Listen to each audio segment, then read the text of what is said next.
It's good to be here. Looking forward to seeing these guys carve this track up for 175 laps here at Charlotte tonight with you to close out their season. Very good, very good. Yeah, this is going to be an exciting race. I can't wait to get this thing underway. I've been kind of looking forward to this all week. I love season finales. You know, it brings the best out of the best. And you know, I know we do have you know, a battle there coming to the end of this season. It's kind of a big point deficit. But if you could, Roger, you have the points handy there that you could let the viewers know where the points lie? I do. I actually have this. Oh, let's see. This is the last week of the season for these guys, and Alan Bowes is the points leader currently. He sits at 551 points. He's ahead of Galen Gidman by 56 points. And Johnny Reed Foley sits in third, 59 points back. Randall Drake is 90 points back. Ross Cato, 116. Zach Cahalis at 6th. Jonathan Eason 7th. Barry Jacobs Jr. is at 8th. David Butterworth is 9th. And Ben Manning is going to round out the top 10. And with this being a double points race, I kind of feel like the only guys that even have an outside chance at getting Allen are Gidman and Foley, just by virtue of them being under 90 points. It's going to be really hard to make up 90 points unless Bowes just says, you know what, I ain't racing. I'm done. I give up.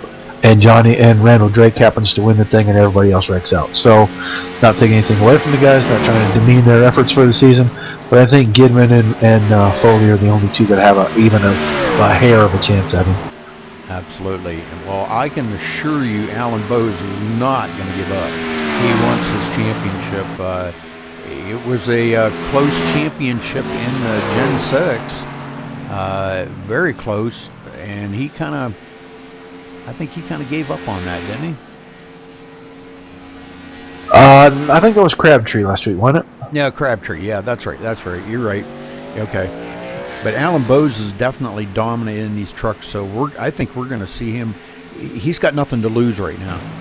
You know, even if he loses the race, he's probably still going to win the championship. But he's going to go out here and he's going to try to lead the most laps.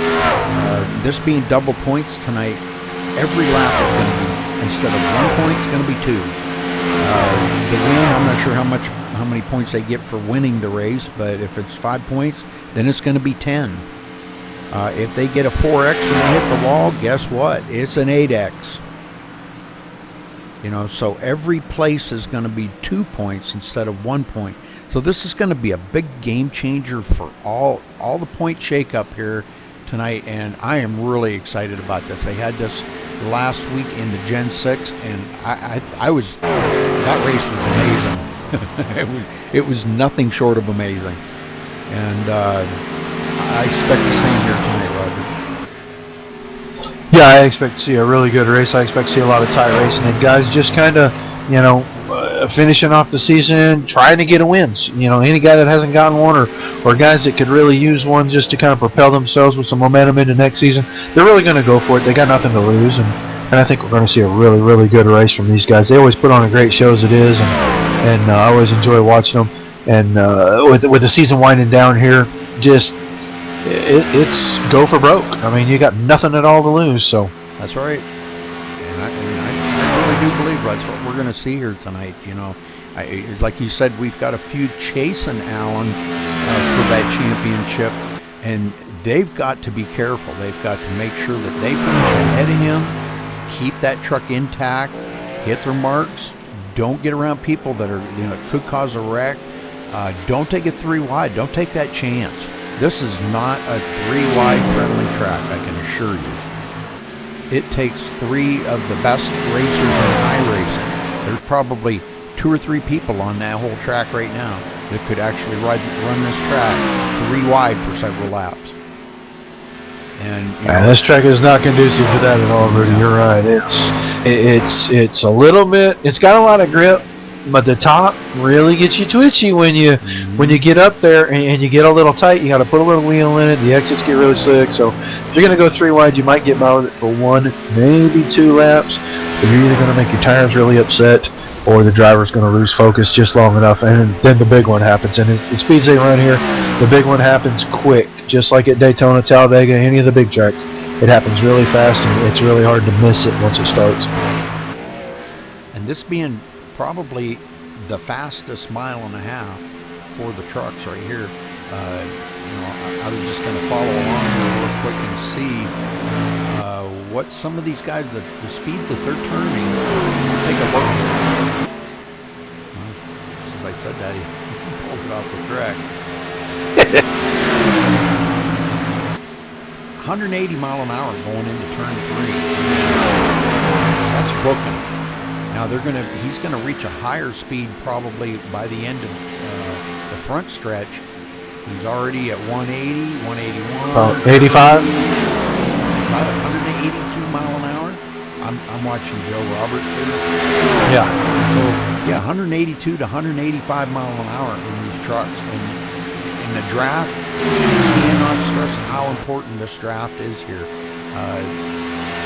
can see a couple of guys hook up and draft this race and pull away from the field by a huge margin. And that's just going to show you right there just how important the draft is. You also have to manage your tires here, and even though you're drafting, you still have to manage your tires, because if one guy's able to ride behind the other for a long period of time, he's actually saving quite a bit. The guy out front can really slow that group down. But on these long runs, the big key is going to be minding your patience, being careful with the guys around you, and getting on and off of pit road, because it's really easy to make a big mistake here. And a big mistake on pit road, even a small mistake on pit road, is huge. It gets magnified if it's under green. And with this group of guys, I expect us to see at least one, maybe two green flag runs long enough to catch pit stops in the middle of them. And those can really be game changers. You can go a lap down if you get a speeding penalty just by having to do a drive-through. You can go another full lap down already. And that'd be a killer in a race like this. Yeah, we talk about that all the time, Roger, that, how important it is to make sure that these guys don't speed down pit road, because we've seen it happen several times, as we just seen it the other night. Guy come down pit road and sped on pit road, or he slid through his pit stall and had to back up. And again, the point I'm trying to get across is a race can be won or lost on pit road, not just on the track. Yeah, when you're talking about a football field, a second here, if you slide through your pits, that second it takes you to realize and back up, you just lost the entire backstretch almost. I mean, half of it. It's ridiculous how fast it happens. But, if you can't stay focused for 175 laps, you might run into trouble here. Man, we're seeing some good times here. Oh, yeah. 29:06. They're getting around here pretty good. Yes, sir. Is it Spisick or Spicick? I want to go with that. I want to go with Spisick. Sounds good to me, Spisick. Spisick, Bird, Berthwick, top 3 in practice. Michael Livy right there with him. Ross Cato right there. I mean, these guys, the whole field is only separated by less than 0.8 of a second. So it's still, they're all getting around here. What's up with Batista? I know he can turn a better lap than that. I don't think he's put his Q-tape on the truck yet. I don't think they've done a mock qualifying run yet. And Bose, I don't think he's happy with that time. But like you said, that could have been with race tape, and Spisick could have been on Q-tape. And he might have caught a little draft too. But I was talking to Alan Bose before he went on track, and they're having a little bit of trouble deciding on what kind of setup they want to put under that truck. And right now it looks like he's just got a really, really loose one. Not too loose to hang on to, and he just killed the turn 2 wall. But they were having a tough time deciding if he wanted to go pretty loose, so for on the long run it'd come into him, or if he wanted to go with just a little bit more snug so that it was a little easier to handle early. But it might hurt you on the long run. It's going to be a hard decision. You can't anticipate exactly how this race is going to go. I mean, we already got 20 guys taking time, and more guys are coming in. So You know, I mean, you could have 25 cars before we get done. You could end up with a rash of cautions just, every 15 laps because guys are a little loose and not able to hang on or something. You don't know what kind of setup to throw in there, so they're just doing some testing. And he may not be able to throw down a super fast lap, but with a guy with a points lead that big, really all he needs to do is start the race and be clean, and he's going to have the championship locked up. And I think he's probably looking more towards that than he is anything else right now. Sure thing. Yeah, I agree. I'm kind of thinking, even as much as I'm saying that Alan Bowes wants to get out here and he's got nothing to lose, that's not necessarily true. He does have a lot to lose, he can't go out here and just start beating and banging on people and racing them hard and putting them into the wall just for this championship to ruin somebody else's, dream of maybe bringing the race, the win home tonight, So this is going to be very important for him to be respectful out on the track because they've all respected him for him to be up there in that championship. So, again, like I say, as much as I want to say that he's going to go out here and he's got nothing to lose, he does have a lot to lose. Well, he also, knowing what I know about Alan, he knows he's got the championship pretty much in hand. All he's got to do is be smart tonight. He's going to go out there and race for the win. Every driver that gets on the track wants to win the race they get in. And Alan is one of those competitors. He knows what he's capable of. He won't push the truck any further than the truck can go. But he's going to do everything he can to try to close out the season knowing he's the champion with that win to just punctuate it a little bit. So I expect him to go out and race hard, but I expect him to be respectful and clean and do what he's got to do to ensure he wins the championship. But knowing full well he's going to try to win the race too. Mm-hmm. Yep. I'm looking Patrick Crabtree, not really that fast in practice here. I think he's trying to sneak up here and get a little draft right now, but 16th on the grid here in practice. Not very fast. Maybe this just isn't his cup of tea in these trucks like it is in the Gen 6. And kind of atypical to see his name not at the top 3 or 4 or even on the top of the list. Mm-hmm. But knowing Patrick, he's set up for the long run. He wants to see a big, long green run. His truck will come to him. The track will come to him. He'll start working his way towards the front if he's not already there. And if he's already there, he'll start working his way away from the field. That's kind of the style of racer that he is. He doesn't care about putting that hot lap up. If he can do it, cool. But he knows if he can race good, that's where it's at. And that's what he really wants to do. All right, well, looks like practice is over here, Roger, and these guys are going to be heading in to get everything fixed up for qualifying. Oh yeah, it's definitely time to put a new pair of shoes on and come out here and kick the tires and light the fire. All right, well, Roger, what are you expecting out here tonight? Kind of give us what your ideas are on this race tonight. Man, just watching what I've been watching practice for the last 30, 40 minutes, I expect to see what we see from this group all the time. The real fast guys are going to be the fast guys again.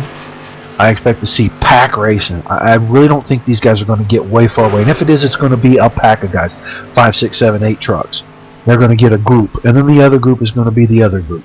And it's going to be kind of a cat and mouse kind of deal. It's probably going to come down to a pit strategy situation where maybe somebody gambles, takes 2 tires and just enough fuel to get to the end to try to get out in front of guys. That's kind of what I'm looking for. It could go completely the opposite. I mean, you know how these things are. We don't know until we know. But that's what I'd like to see out of these guys. That's what I expect to see, just knowing the group of racers we have here. Yeah, these guys. Now I haven't.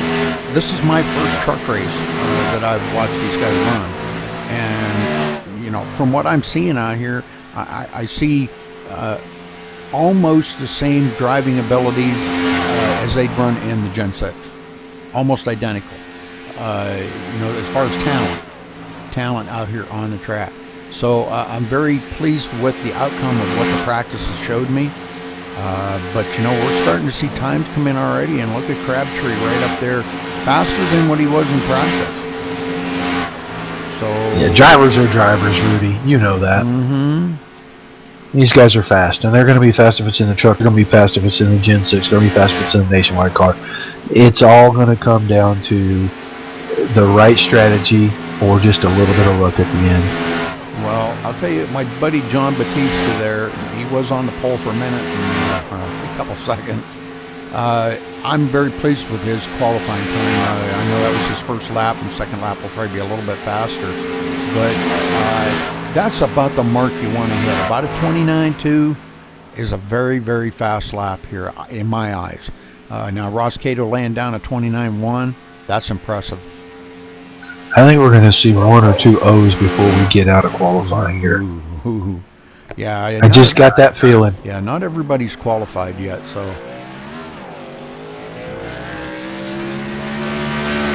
The toughest thing to do here is to make sure that you're not so loose you can't drive it, but that you're fast enough you can pretty much mat it. Keep your right foot down and get around here. You may just breathe it a little going into 1, breathe it a touch going into 3, but you won't be able to get back in that gas quick. And the guys that can are the guys that you're seeing, the top 3 or 4 guys here. Yeah, Randall Drake coming up there in the top 4 now, pushing Batista and Roberts down 5th and 6th. Alan Bowes in 7th. Ooh. And Crabtree back to 8th. Nathan Sedlick. Now, there's one that, we don't talk about a whole lot. Nathan is a very, very good driver on this track with the trucks. I have watched him drive several races, and I'm very impressed with his driving abilities with the truck out here. Now, that being said, he runs with these guys, knows how they race, knows how to keep that truck clean, and that's going to be the key factor here tonight. Keeping that truck clean, managing your tires, playing the fuel strategy, because I'm with you on that. I think it is going to come down to a fuel strategy game at the end. Just got that feeling. It just seems like this is the night for it. Yes, sir. This track, these drivers, this whole thing, with the only thing I see that's tricky right now, that wind. That wind is moving around. It's going up and down. It's going from north to northwest. That's going to make you push there in the corner a little bit where you really don't want to be pushing, because it's going to make you loose on those exits. But the humidity's down pretty low. The temperature's down pretty low. It's a little overcast. And there's a ton of grip in this track. It's got the potential to be a really long green night, and that'll make that fuel strategy come into play. Absolutely. Well, we've still got, I think, a couple more qualifying yet. They do have a 10-minute qualifying window, I do believe. Normally they do in their races, and I think that's a good idea. I wouldn't mind start doing that in our league stuff too. I think that's a good idea. Sometimes you get somebody that does come in just a little bit late or something, and if they have a 10-minute window, they can get them laps in. Yeah, and I also think it's a good, since we don't have a happy hour to speak between qualifying and race, it's a good idea. Give guys a chance to take a break, get up after practice and qualifying, walk away, get a drink, use the restroom, do whatever, come back, sit down, get refreshed, and get ready to focus. And I think those 10-minute sessions are good for just about everything. Mm-hmm.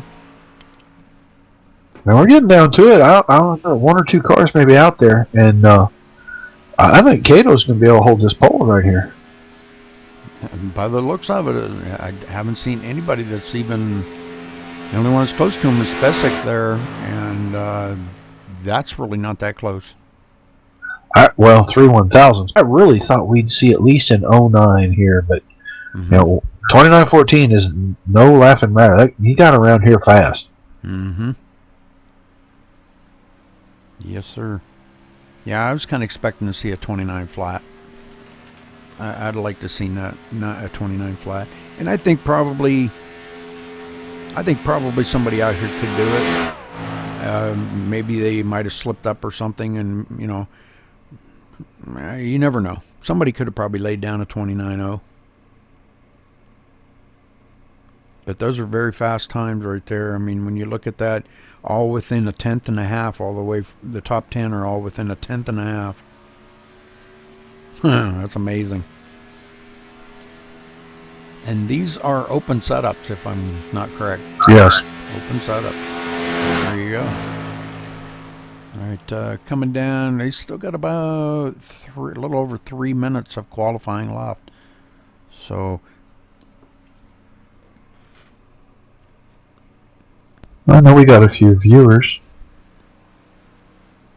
well, I hope they enjoy the show tonight. It's so far. I started out. I didn't have a very good night. Lost sound and had to restart. And oh man, that was a real mess. But managed to work it all out. And but technical difficulties do come about once in a while. And I apologize to the viewers for that. And I apologize to the league, that I'm broadcasting for if that does happen. So. Well, let's hope you don't have that problem tonight. Well, we're doing this one. No. Well, the one I did last night, 3.5 hours. Oh, for the street stock race? Yeah. Wow, that's a long time. 250 laps here at Charlotte with the street stocks. Holy cow! It was an awesome race. I'm telling you what, it was awesome. I love that combination. I really do wish that I could get something going in our league, running them street stocks on tracks 2 miles and smaller. They are a blast. Make it open setups. The guys can work on their setup. We tested today on Kentucky with it, and we had a setup that was pretty good. If you use the base setup, and it's really tight, and just free it up a little bit. And man, I'm telling you what, that thing, we just worked on the stagger a little bit of tire pressure, and that car dialed right in.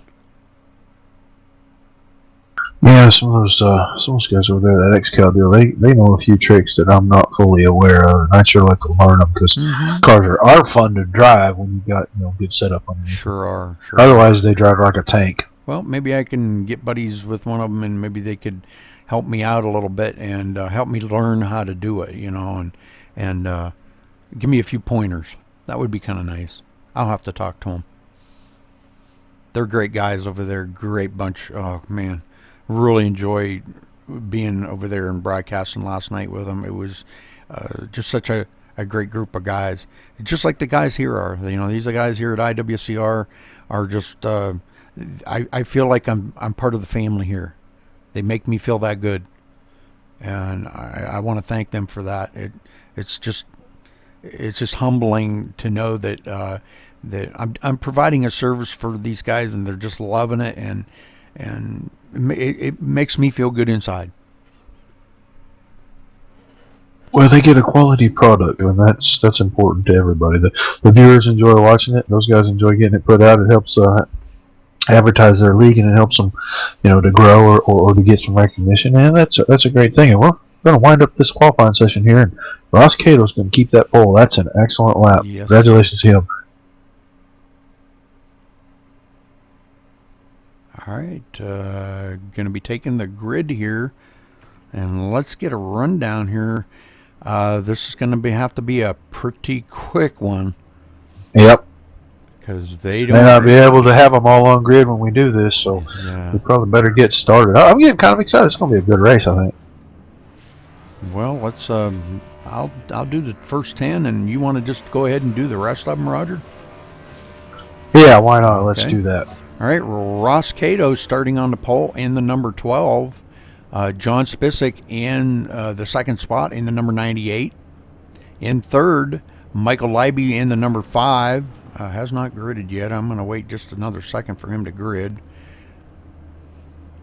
Anyhow, Jason Berg in the number 86 starting in the 4th position. In 5th, the number 31 of Paul Berthwick. Randall Drake on the outside of him in the 6th position starting in the number 9. Galen Gidman in the 04 starting in 7th position. Joe Roberts on the outside of him starting in the 8th position in the number 6. In 9th, the number 39 of John Batista. In 10th, Alan Bowes, our possible unofficial champion, starting back here in 10th in the number 21. Go ahead, Roger. Sorry.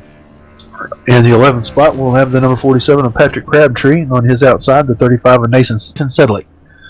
The 23 of John Virgil will start 13th with Tony Pizarro in the 00 beside him. The 44 of Zachary Cahalis will start 15th. Dalton Carter in the 53 will start in the 16th spot. Bill Jett will start in the number 62 in the 17th spot. And the 83 of Alex Crapser will start right outside of him. We'll have Donald Stewart in the 56 truck starting 19th. Johnny Reed Foley in the 18th truck 20th. Matt Cherry will start in the number 48 and 22nd, and bringing up the tail of the field in the 02, William Eason. All right. Thank you very much, sir. All right. I'm seeing some trucks not gridding out here, boss. Yeah, a couple of them did not grid, so I'm not sure what happened there, but make sure we are live here as they're getting ready to line up, Roger. And when they come around, you want to get this thing underway? I will be happy to do that. We've had a couple of drivers I don't think are going to make a start here. The 47 of Crabtree, the 48 of Cherry, the 02 of Eason seem to have vanished from the server. So we're going to be down a couple of drivers right off the get-go here. All right. Well, 175 laps, buddy. Yeah, that's a long race. It's either going to be really, really long or really, really quick.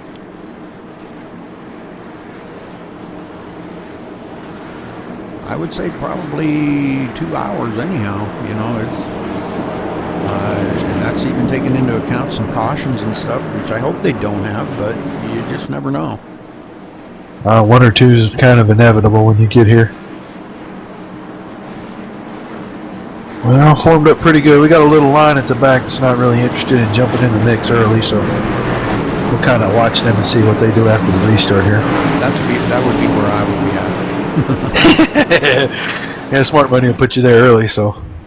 All right, man, the pace car is in. We're about ready to go 175 laps. Charlotte Motor Speedway, IWCR Truck Series, season finale.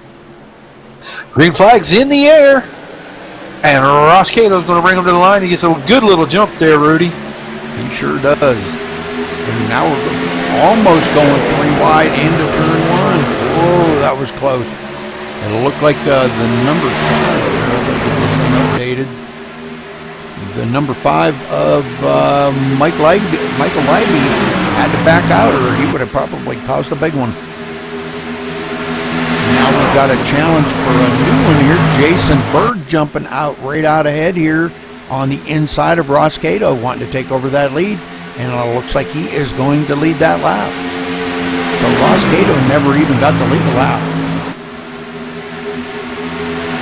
We saw this last time, didn't we? The guy that started third really kind of had the catbird seat there. It does kind of seem to fall into play that way. Now Ross Cato challenging back on the inside, sticking Michael up on the high side. Not the place where you want to be.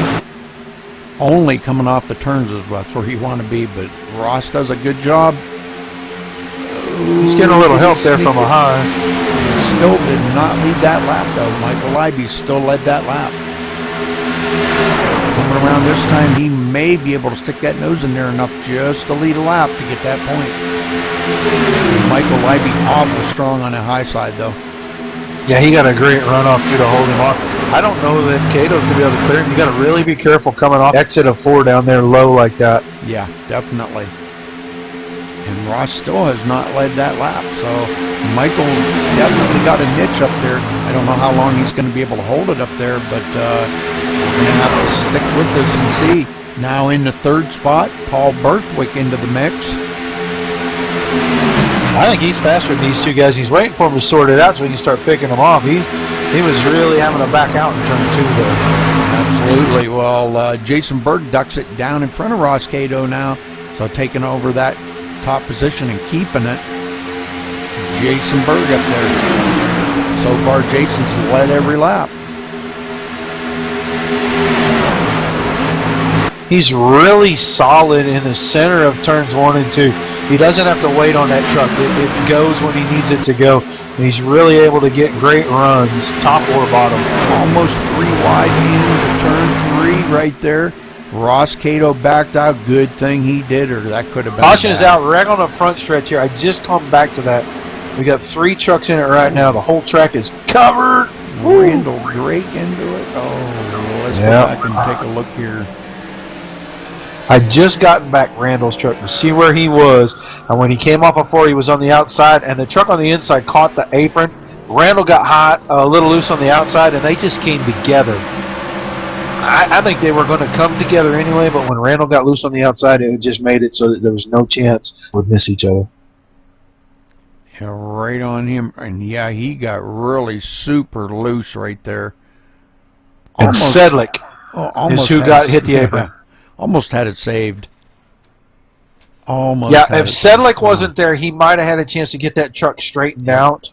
But when Sedlick touched the apron and drifted up, it made it so that there was no chance that he could save that truck. Well, and Donald Stewart just got collected as kind of an afterthought in that deal. Poor spot for him to be in right there.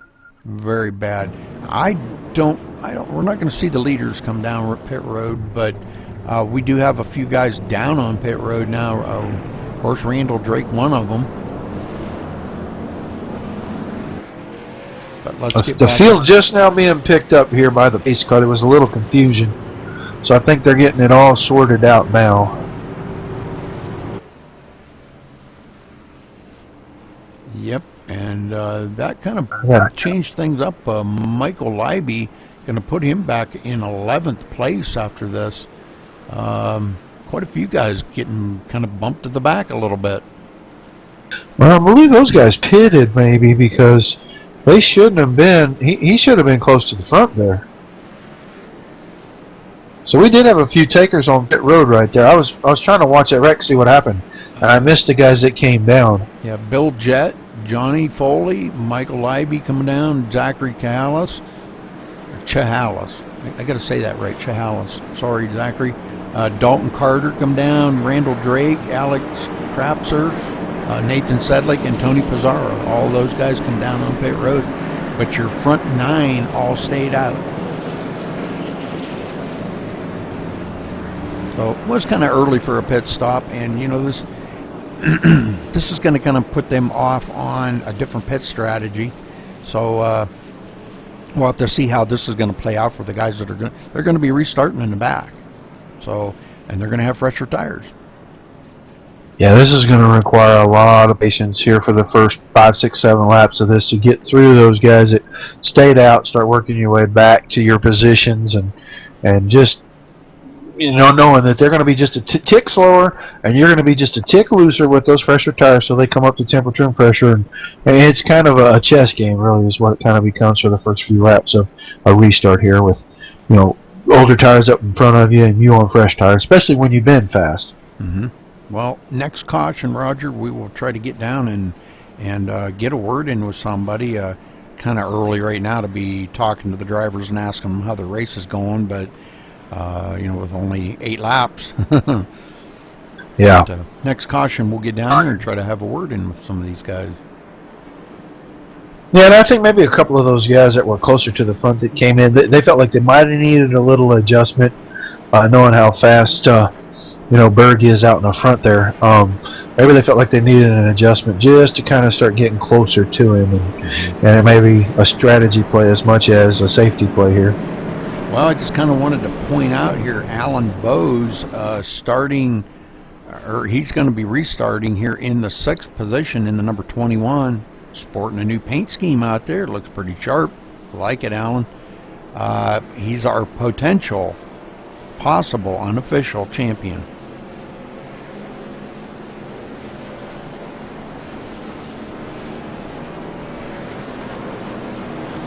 Let's see. I'm going to look here. The lights are off. Gidman right in front of him is one of the guys that's challenging him for that. Now it's a long challenge, but Gidman has a shot. If Fallon were to have a bad night starting right now, Gidman has a chance to get him. Mm-hmm. Very good. So does Johnny Reed Foley, but Johnny's back in 12th now, so let's kind of keep an eye on him, know where those 3 guys are at pretty much the whole night, and we'll kind of keep everybody updated on those positions. All right, well, the lights are off on the pace car, Roger, and they're coming down the backstretch here. Going to go into turn 3, and when they come out of 4, we're going back to green flag racing here, buddy. Yep, and hopefully we get a nice long green run here. We'll start seeing what everybody's got. I mean, I know we saw the front guys battle pretty hard, so we know that the Berg has got a strong truck. But I think Berthwick's got something to come and get him. He was just biding his time there early. Yeah, I think some of these guys were kind of getting held up by the battle that was going on up in the front.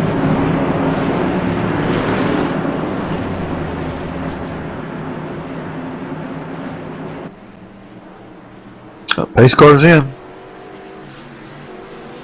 Green flag, we're racing again. Man, did Berg get a rocket start right there. He's did. Gone. And he brought Spisak with him. Everybody else was sleeping. he shot right out there real quick. He got one down on the apron there trying to make it. Looks like he's trying to make it back around the pit road. I think that was Drake right there. He just rolled out of pit road. His truck is still massively damaged. And I'm showing him about 3 laps down, running in 17th right now. Tony Pizarro making a pit stop. He must have got black flagged on the restart. Oh no, that's bad. And I bet he just got black flagged again. Oh, that's bad. Because the speed limit here is 45, not 55, and through the first marker he was running 55. Oh boy. I'll wait a second and come back to him. As we watch this up front here, wow, Berg just gone. Spisak and Berthwick are challenging each other pretty hard. Oh, we got a wreck back here. Got a wreck. Well, let's go back here and find out where that is. Looks like Johnny Foley into it. Yep. Him and the number 5. Yeah, Johnny got loose. Number 5 of Michael Libby. Those two kind of getting into it here. So let's go back here in a second and we'll take a look and find out what happened to them guys. And the car in front of Foley, Bill Jett, touched the apron and kind of lifted a little there, and Foley saw it and rolled out the throttle, and he got a little loose, and then Libby just kind of ran up the backside of him a little. Yep. He didn't even have enough time to check up there, and oh man, that's too bad because there's 2 good strong runners right there, and they're going to have a lot of damage on them trucks to get fixed up. Yeah, Libby's got a bunch of right front damage. He's got to go in and get fixed. Doesn't have a choice. It looks like Johnny Foley might just had some side damage, and that might not affect him too much. Left rear corner a little wrinkly, but they'll probably get that pretty well straightened out for him, and he'll be able to still compete. Libby's truck, if they can't get that fender kind of shaped good, he's going to be tight the whole run.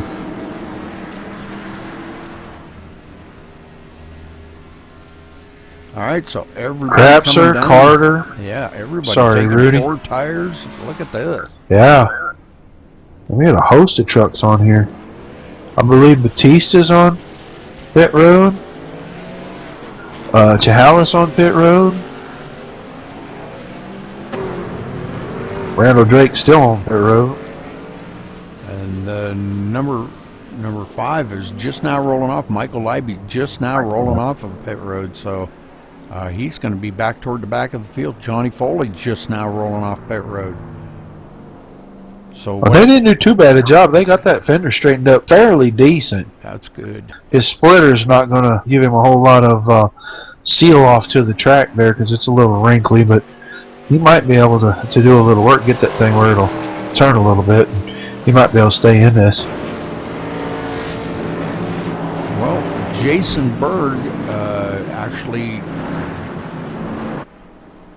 has led every lap?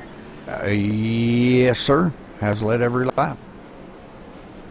So, I mean, he passed Ross Cato on the first lap, and coming to the line, he had the lead. So, and he's led every lap since then. And he was only challenged there for about 3 laps, right? 4 laps? Yeah. Spisak now back up into second place. Galen Gidman, look at Galen Gidman coming up through the field and getting up here to third. Alan Bowes now fourth. Ross Cato back to fifth. Our pole sitter. Yep. Yeah, Alan and Gidman not getting too far away from each other. Joe Roberts has worked his way up there. I really like that truck of Alan Bowes. Man, that's sharp looking. Oh, I like that truck.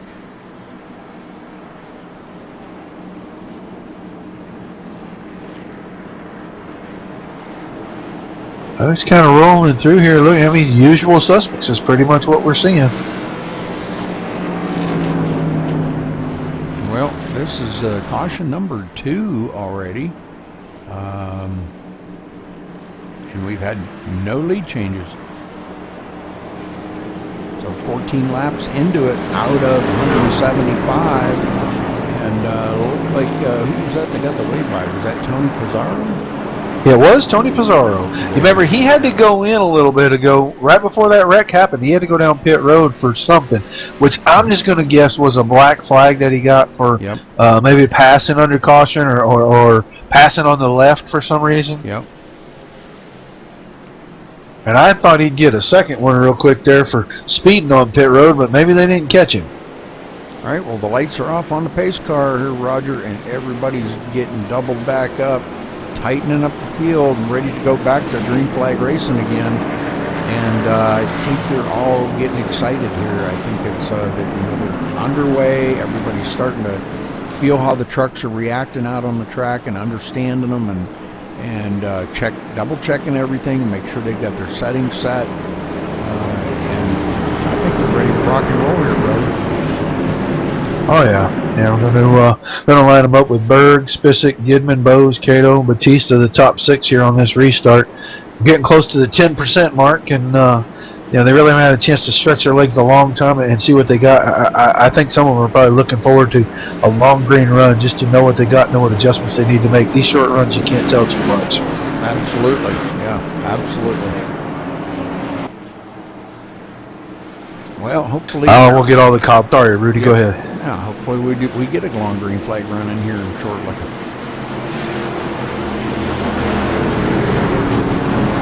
It'd be good. A lot of these guys, they'd like to see the laps click off and really get a feel for what they got here.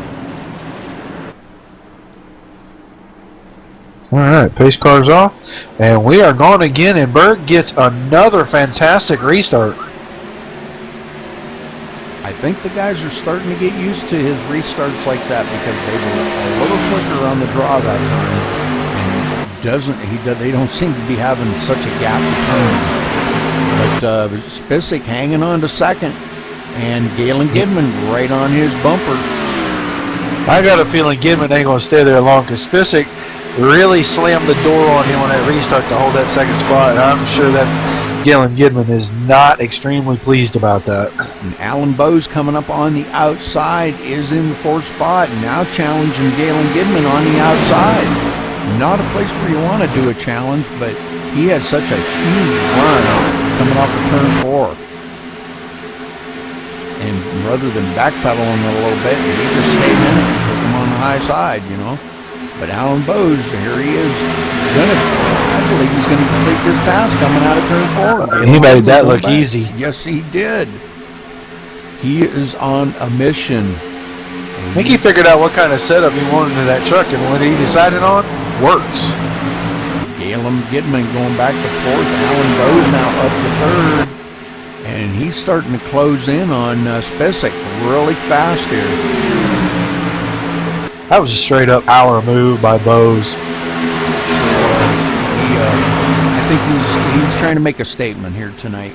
He not only wants to win this championship, but he wants to do it in style by winning the race too. And that's pretty cool. He does have a good setup that he seems like he can really hold it on the outside well. Look at him coming out of 2 right now. Ooh, man, that was a heck of a run out of 2 he had. I'll tell you, I started watching the 44 truck of Zach Chahala's here. Since we dropped the green flag, he's done nothing but go backwards. Like he's fighting a problem. He's giving up spots to Berthwick, Berga.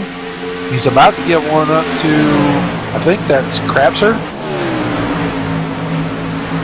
Right behind him, yes. Crapster's right behind him. In the 83 DuPont Chevrolet there. Yeah, he just has gone backwards. Yeah. And Johnny Reed Foley's kind of going forward, even with that damage on the left rear corner. It sure is. Well, I'll tell you what. I think maybe it just knocked. Have you ever had a hit the wall just right, Roger, that it made the car like the toe just right, where the thing actually handled better after you knocked the toe out than it did before? Yeah, I spent a week one time trying to figure out just how hard to hit the wall so I could do that every race. Yeah. I think you got to rush it up. That poor guy, we give him so much grief. I know. He's a good old boy. He's a good racer, too. Ross Cato's slipped back a couple spots now, too, Rudy. He's back to about 7th, and he was running 5th about 5 laps ago. His truck just does not seem to want to stick down to that bottom. And when he goes up high, that's when everybody gets underneath him. So now you're seeing the 31 of Paul Berthold going underneath him. And who's that? The 62. Woo! The 62 of Bill Jett following right along with him. Bill Jett. Oh, Jett got really loose on the front stretch. That's going to be a big checkup. Oh, brother. Johnny Foley having to check up real hard on that. And we got a couple more. This ain't over yet. These guys are still hitting. That chain's still reacting right there. Wow. Berthwick was into that. Jett was into the wall. Oh, man. I watched Alan Bowes a lap before last, but a real challenge on Spisak. And Spisak squeezed him down a little in 3 and 4. Bowes touched the apron, did a great job of saving that truck. He's already back to his bumper, mounting a challenge for 2nd again. He's coming forward. Oh, definitely. Like I said, he's on a mission here. Oh, John Berga in a wreck back here. I saw that out of the corner of my eye on that 3rd screen as I was watching Bowes. He got turned. He kind of got in the middle and got himself turned a little right there. I think he collected Sedlick, who's been in his 2nd tonight, and he got Dalton Carter involved in that. And it looks like maybe Michael Leiby's in another one. Back here and take a look. It looked like he was trying to recover from that. Boy, somebody got into him really hard there, and boy, that just stirred up the whole bee's nest. And and he hit the inside wall a ton. Oh, brother, did he hit? Yeah. He's got big problems with that truck. Yeah, that probably did a lot more than just knock the toe out. I'm sure he's probably really lucky it did not blow the engine. Well, if it doesn't, it will soon, because he is laying down a trail of smoke. Sure is. I'm not sure how much they're going to be able to fix that back up to get him back out there, but good luck with that, John. Yeah, it's a bad break. I think he had gotten a little loose, was trying to recover that, and Leiby tried to really get by quick on the top. He didn't have time to do a whole lot, and it kind of collected him, and Sedlick was just trying to miss it, and Carter just came in there, and I think he tried to thread the needle, and that just didn't work. Well, guess what? Everybody's down on pit road, and Zachary Chihala stays out to lead a lap. Yeah, I didn't look. He was in the top 10 in points, but I can't remember what the gap was right now from him to the next driver. And that may be a strategy play to get a few points. And I think we just had our championship points leader catch himself a nice big fat back flag exiting the pits. That wasn't good.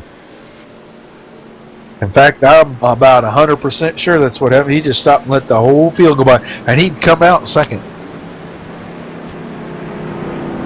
Well, I hate to say this, but the guys are dropping like flies out here. These cautions are really taking their toll on these race car drivers. John Verga, Dalton Carter, Nathan Sedlick, and Donald Stewart. Isn't that right? Donald Stewart? Yeah.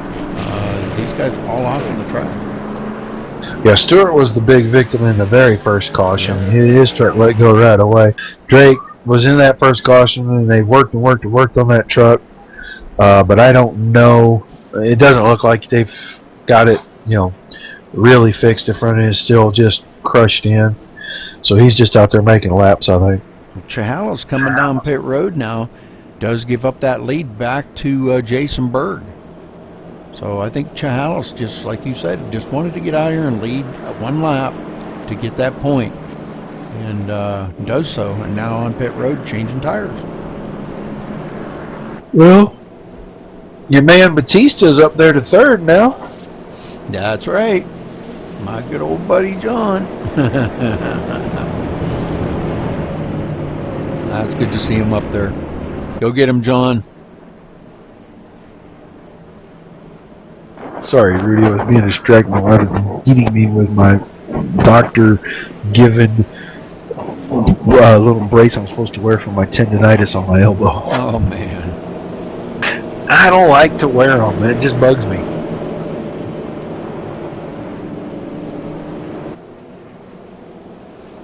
All right, well, Spisak going to be restarting on the outside of Berg. John Batista starting third. Galen Gidman still up in front here. We're going to be restarting fourth. Joe Roberts, haven't seen him up front today. Started back in eighth.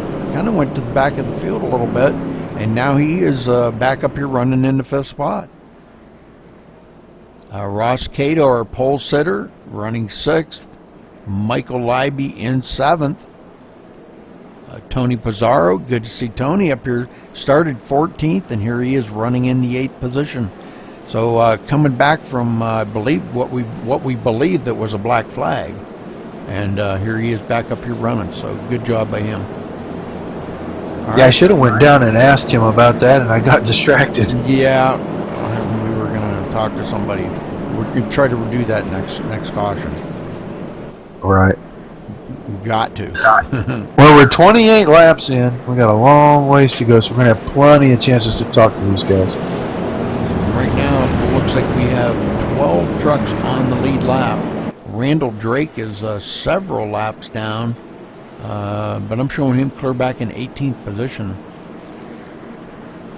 But he'll be gaining a couple positions here in a little bit.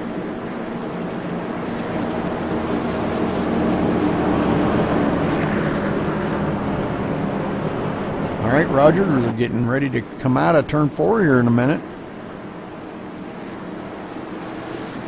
Yeah, well, just a little bit of shake-up here in the front runners.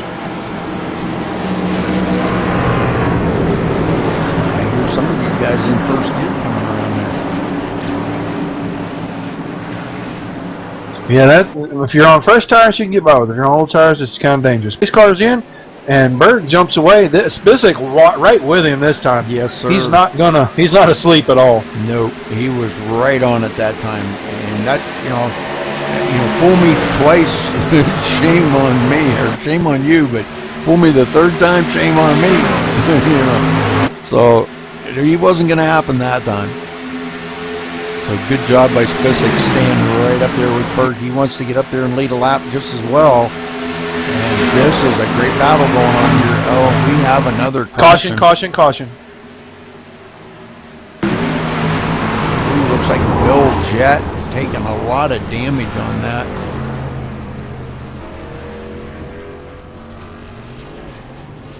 Yeah, he looks like him and Berthwick. He went in the corner and just kind of cut down just a little bit more than Berthwick had room to give him, and just kind of got him a little bit. Oh, there was a lot of net code on that too. Oh man, a lot of net code. There was about a I think so too. Ah, man. Bummer for Bill Jett tonight. Oh man.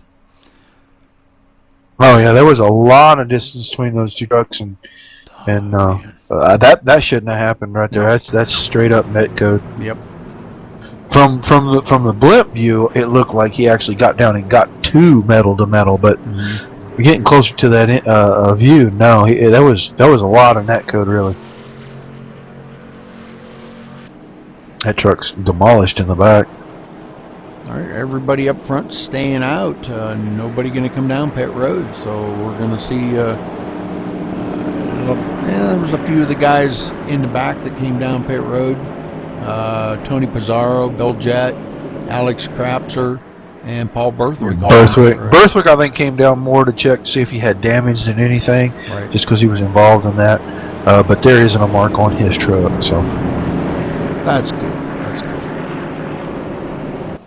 He Yeah, that last restart, Spissick was all over Oh, Berg when they dropped it. Yes. We want to get down there and get a word in with somebody? Oh, let's see. Yeah, you know what? I think I do. I think I'm going to go down here and holler at old Galen Gidman. Let me know when the channel's clear. Alright. Sounds like we might. Hold on. Not just yet.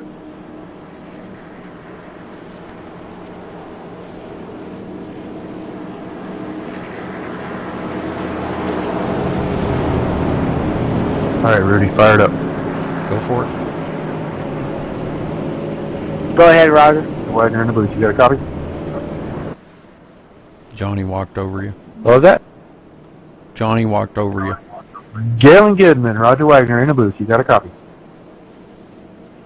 I got you, Roger. How you doing?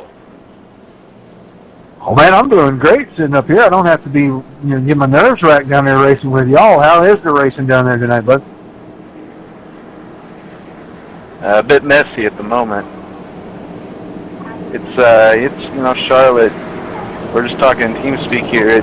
This is a completely different track when you get a bunch of cars in a group. The air, especially in these trucks, just makes everything weird, and people are having to feel it out at the moment. But I have a feeling it's about to turn around. We'll get some long green flag runs here. Yeah, you were talking about the air and everything. Is that gusting wind really affecting you guys in the corner there? It's not as bad as it could be. I've been in a lot worse, but it's not helping any. It's making my set, I know, a little tight in 1 and 2 and a little loose in 3 and 4, and I'd imagine that other guys are dealing with similar issues, so it's not helping.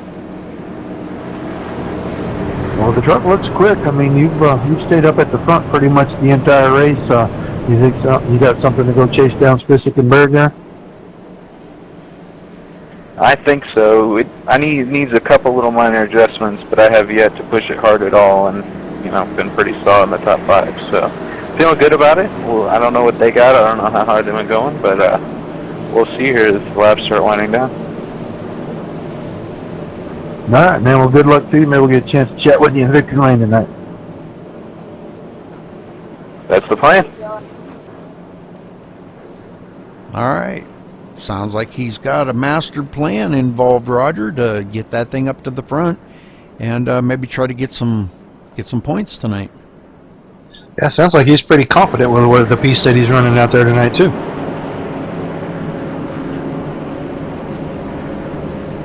Well, I can't say as I blame him. He's definitely one of the tough competitors out here. There's a lot of really good competitors out here, and we've seen a couple of them being taken out of the action. And it's unfortunate for them. I feel bad for them, but it is what it is in racing on Charlotte. These trucks are so fast. A lot of turbulence around these trucks, not just from the wind blowing on the track, but turbulence from the aerodynamics coming off the trucks. So it's all these things that they have to take into consideration when they're out there running around each other. Right. I think that's, yeah. And, he said that the air was affecting the trucks just a little bit, so I think, we're going to continue to see some of that tonight.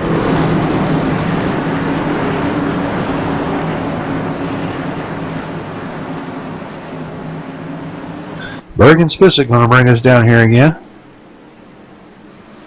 Green flags in the air. Lap 34. We're restarting here. Good start. Both guys got a great start again, Rudy. Yes, sir. I noticed Berg kind of did just a little checkup, but not much. Just I think maybe it was more of a quick shift than anything, but it was just enough to jump him out ahead of Spissick.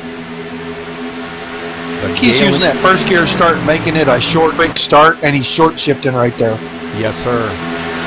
Galen Gidman now is still hanging on in third, but he's being challenged by John Batista. John Batista right on his back bumper, taking the air off of that spoiler. Now dives it to the inside, going into the turn. It looks like he may have a run on Gidman. Yeah, but Gidman should be able to get a good run on that high side and hold with him right here. let's see how they manage coming out of 3 and 4. Batista was pretty strong coming out of 4 earlier, and here he is. He does complete the pass on Gidman. That was a good, patient pass right there by Batista. And that's a classic example of a true patient driver, and hitting them marks and making sure that you make a clean pass when you can do it, not trying to force the issue, driving it in too hard in the turns, and maybe possibly wrecking everybody out. So good job by John out there tonight. Alan Bowes has been sitting here working on Libby for about 3 laps. Tried high, he's trying low. I think he's just a little on the free side right now, and he just can't complete the pass because he's got to be killed. Well, he will this time because Libby got her up in the fence and two. Yeah, he did. I just noticed Ross Cato got by Joe Roberts and puts Joe Roberts back in position. So Ross Cato moves up to the 5th place. Roberts in danger of losing this spot to Alan Bowes right here too. Now, look to me like maybe Alan Bowes might have got into the back of. He might have got into the back of Joe Roberts there just a little bit, kind of moved him out of the way. I think he just got really close and got Roberts loose. I really didn't see much contact. I was actually watching Bowes at that time. Okay. I think he just got up there, got him really loose, and it was close. Bowes is catching Cato. Man, he's just strong right now. He must have threw some changes at that truck. I'm telling you. He's going to move into 5th spot right here. Now here's what I thought we'd start to see. A couple of small packs. Because if you look back here, let's drop back here to, what do you say, 8th place, Berthwick. There's 6 trucks right there, piled up together. If you look at the front, it's like 4 or 5, and then there's another group that's catching them. This is what I thought. Once we split up a little, we'd see small pack racing, just like we're seeing right now. That's for sure. Yeah, there's one heck of a pack going there. Those guys really racing hard, I think the biggest thing is they're trying to stay up with these leaders, and very important for these guys. John Batista still in 3rd, doing a good job. Looking back here from Berthwick, now starting to pull away from the back part of the field. He's got about 3 or 4 tenths on him. About 3 or 4 tenths back to Michael Libby. Michael Libby he was so good up there. Johnny Foley taking a peek on the inside of Libby. I've been watching these guys, and they are both really loose getting into 3 right here. See both trucks wiggling. And Foley saves it. He's going to have a black flag clear. Oh, he lost it. And he got Chahalis. Oh, my. The grass. He got in the grass. Wow, that was nuts right there. Let's go back and take a look at that again because, oh, my. We're going to go back to the chase view is my favorite view here, but let's see what happens here. It looks like he did catch the apron a little bit. Tries to save it, but oh man, he just couldn't. Oh, yeah, there really wasn't a whole lot he could do once he got in that grass, and it started to jump to the right on him, and you could just see he cranked that wheel to the left, and Chahalis just a victim. He missed the cone, so he shouldn't have got a black flag, but it's not going to matter. I think he just blew his engine. Johnny Foley could be done for the night here. That's unfortunate. No, he's going around. He's just trying to make it to pit road here. He's going to take the penalty for passing, and he just wants to make it to pit road to get that thing fixed up.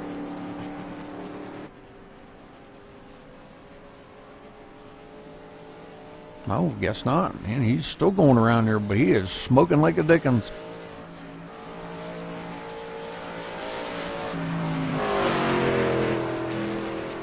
So Johnny Foley bringing out the caution here, sliding out across the grass. Wow. Now starting to see all the leaders coming down pit road here. You know, I'm listening to some of the radio chatter, and I believe we might have had another netcode issue right there. because the double O of Tony Pizarro, they were saying that he net coded up into the back of Johnny's truck, and that's what threw him sideways. Oh, okay. Because I thought it looked a little funny there, but I didn't want to say anything in case maybe I was seeing things. It all happened so Well, quick. I thought I saw his truck blink, Rudy, and it kind of looked like it settled out, but that's right about the time that Johnny got sideways. So I kind of concur with the guys that could be what happened. Well, real quick here, I want to take a rewind back because we had a race off a pit road here that was absolutely amazing. I'm going to slow this way down. I think Spissick got him. Yeah, Spissick come off there first.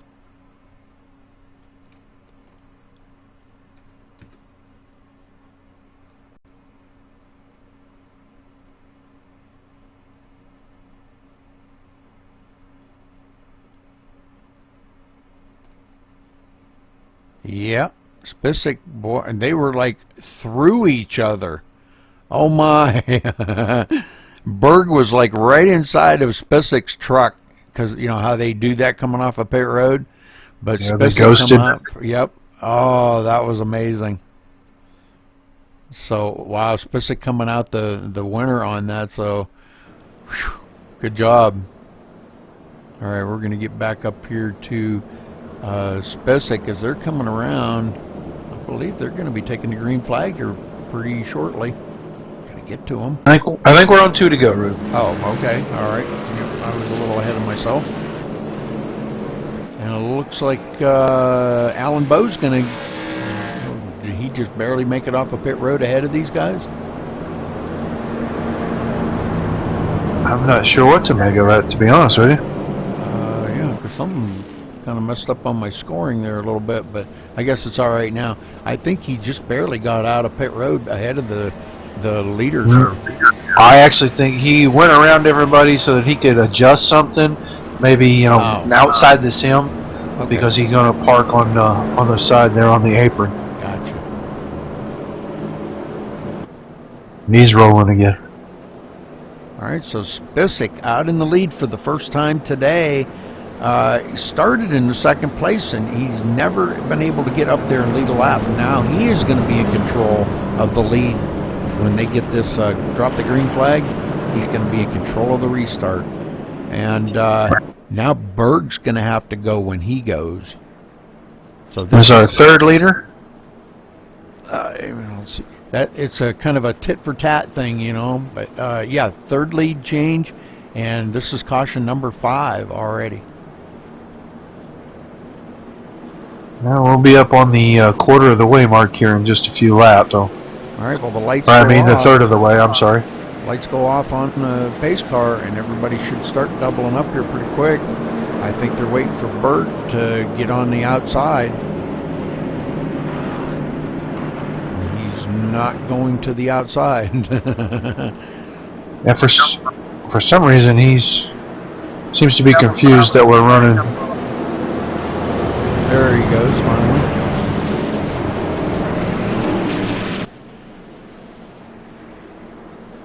Well, we've thinned her down a little bit. We still have 13 or 14 cars on the track here, maybe 14. 12 of them are still on the lead lap. Yep. Yeah, because we've had several retire. Donald Stewart, Nathan Sedlick, Dalton Carter, and John Verga. I think Zach Cahalis is done too, or Chahalis, I'm sorry. Oh, man. He's still on pit road, ain't he? Yeah, his truck was really hurt bad. All right, Roger, they're coming around here. Let's get them going. Wow, the pace car dropped off and they took off. Spissick nailed it, but Berg was right in his pocket. That was a great restart because those two are the restart kings right there of tonight's race. I didn't even have time to react to the pit car getting off pit road there. Batista looking to the inside here of Galen Gidman, and it looks like he is going to take over that place. But here comes Alan Bowes on the inside of Gidman too. Slides it right up across the nose of Galen Gidman, and he pops into the 4th place. So good job by Alan Bowes keeping that thing off of Galen Gidman's truck.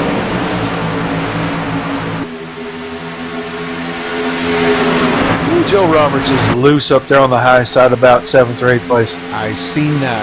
Man, that was intense right there. It looked like he was almost going to go into the wall, but managed to keep it off of it. And Bowes just took that spot from Batista like it was candy from a baby. Sure did. Batista now stuck up on that high side, and everybody is going to start trying to freight train by him. And it's taking place right now. It's working. Berg took the lead from Spisak. He said, "I followed you long enough." Because Bowes is coming. I don't have time. Now Bowes is looking at Spisak. Galen Gidman looking on the inside of Batista again. Woo! Alan Bowes man. dead sideways. What a save.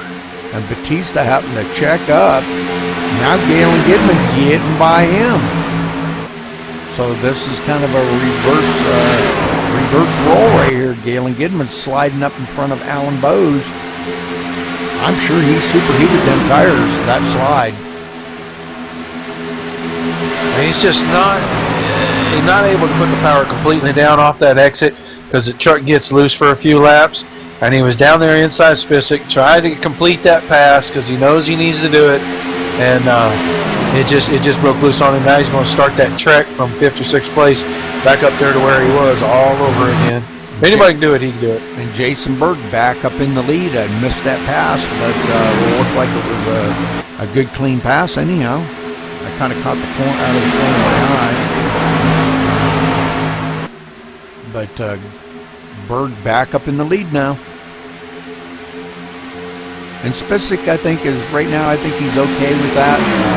He led some laps. He led 5 laps, and he said, I've got the pony. Why fight it now? Let Berg get up there and lead some more laps. I'll just lead the last one. That's the only one that counts. That's right. That's for all the marbles. Now Gidman got just a tick loose right there in front of Bowes. Yeah, Bowes did too. Bowes wiggled a little bit, but it may have been a little bit of a wiggle when he's seen Galen get a little bit loose. Oh, no. Galen come back down the track. That's Batista, Berthwick. Cato got in that. Everybody behind that. Joe Roberts. Let's see. Michael Leiby's in there. That's the big one, folks. It looked like Galen come right down in front of Berthwick there. Yeah, the door was open, and he was really, really trying to get it closed, and Berthwick his nose was already there, just a little late for that.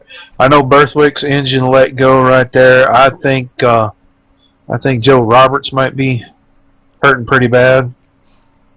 Oh man, Crapser.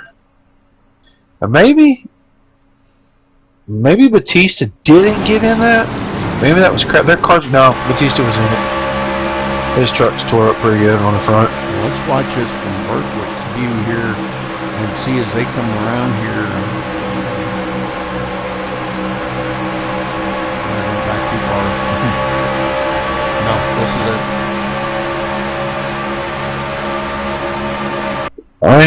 You rewatch that. I don't know. Gidman was already kind of coming down, and I think Berthwick probably could have given him a little bit of a break right there. I think he just made a conscious decision not to. Yep. All right, well, it was very costly for all of them because it tore up a lot of good trucks out here today. It looked like Batista had checked up because he seen what was going on, and he got tagged in the rear by Ross Cato, and that spun Batista around. So, all right, well, this is going to be a game changer for a lot of these guys, and it looks like maybe they might all come down pit road. Yeah, everybody come down on pit road, and it looks like Alan Bowes is going to be our new leader. That had to be a 2-tire stop as far out ahead of everybody as he got. It was 2-tire pit stop. He beat Berg off there by 5 seconds. Yeah. Yeah, he had a 8.3 second pit stop, and Berg had a 14.6 second pit stop. Yeah, he just didn't take any left side tires, which he didn't have that many laps on them, and the right sides are the ones that slid the most. So this might be a good move. He might just need a little clean air to really get that truck rolling. So one's still on pit road here. Michael Leiby, Galen Gidman, John Batista, and Johnny Foley, all still on pit road. Yeah, it looks like Berthwick and Roberts are done. They've both taken theirs to the garage. Yeah. Bill Jett is back out on the track now. Okay. I was wondering if he was back out there now, but he is. He is rolling off a pit road right now. Oh, that truck has got a ton of damage on the front of it. Just a ton. Bill Jett. Yes. Oh my. It looks like a dirt modified. Looks like one of my old IMCA modified cars with the front wheels all exposed. Yeah, him and Batista both got a lot of front end damage on that.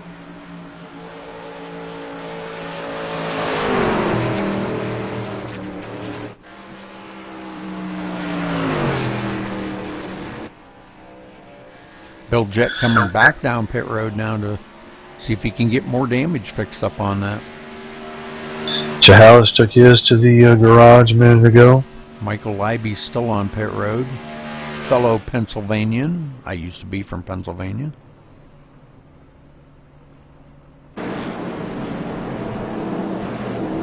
Yeah, I think, was that Randall Drake going to try to take the old-fashioned way around? Oh yeah, yep. Well, he's been sitting on pit road for quite a bit, trying to get some of that damage fixed up. So he's probably out there on tires that really aren't too old, and for as much damage as he's got, he might as well just be in the back, you know. Yeah, tires aren't going to really help or hurt the truck. I'm showing him 16 laps down, so. Yeah, 15 if they hit the stripe here, I think. Did it change it? No, because he was ahead of him. Oh. He was ahead of Bose, so yeah, it's still 16 laps. I gotcha. Well, we're going to have Alan Bose restarting us here for the first time tonight. And Berg on his outside, so Bose another good one that likes to jump these restarts. So I think maybe Berg might have a match here. We'll see if he's all the way awake for this restart.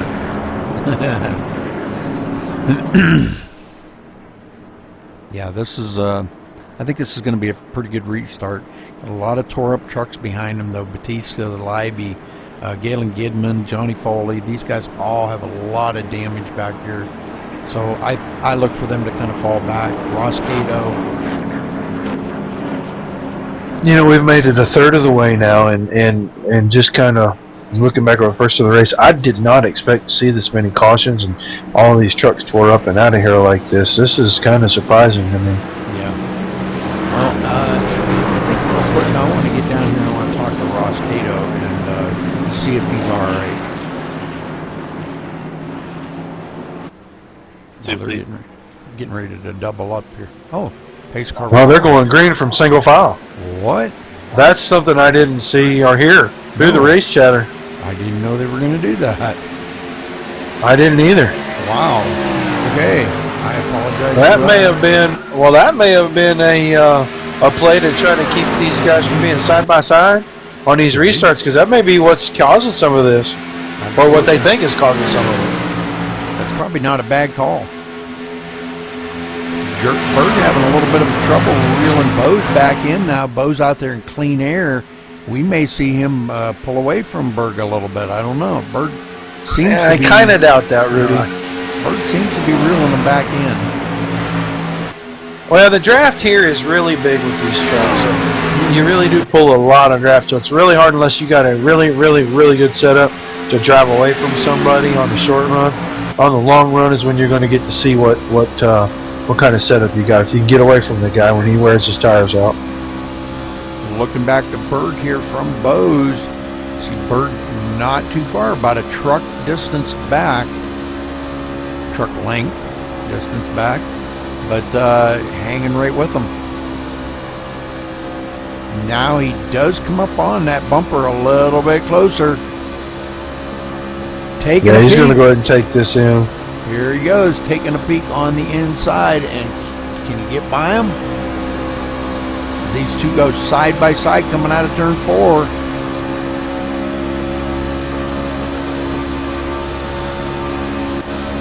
Berg led the lap, but it wasn't by much.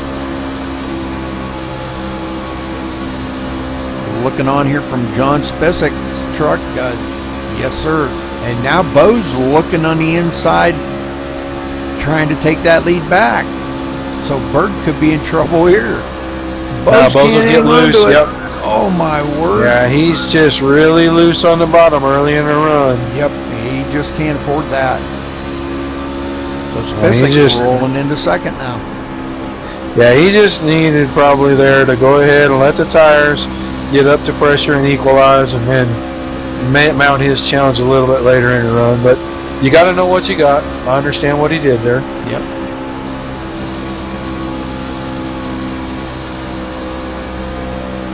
So Joe Roberts, another one, I believe, has taken his truck behind the wall. Looks like Bill Jett also took his. You know, we got Tony Pizarro up here running third, and he was kind of involved in a little incident earlier, and now he's worked his way back up here. Sure thing, and that truck looks like it's in pretty good shape. A little wrinkle on the back right corner, and maybe a little wrinkle on the front right corner, but other than that, it looks to be pretty clean, and he's running real well. Go get him, Tony.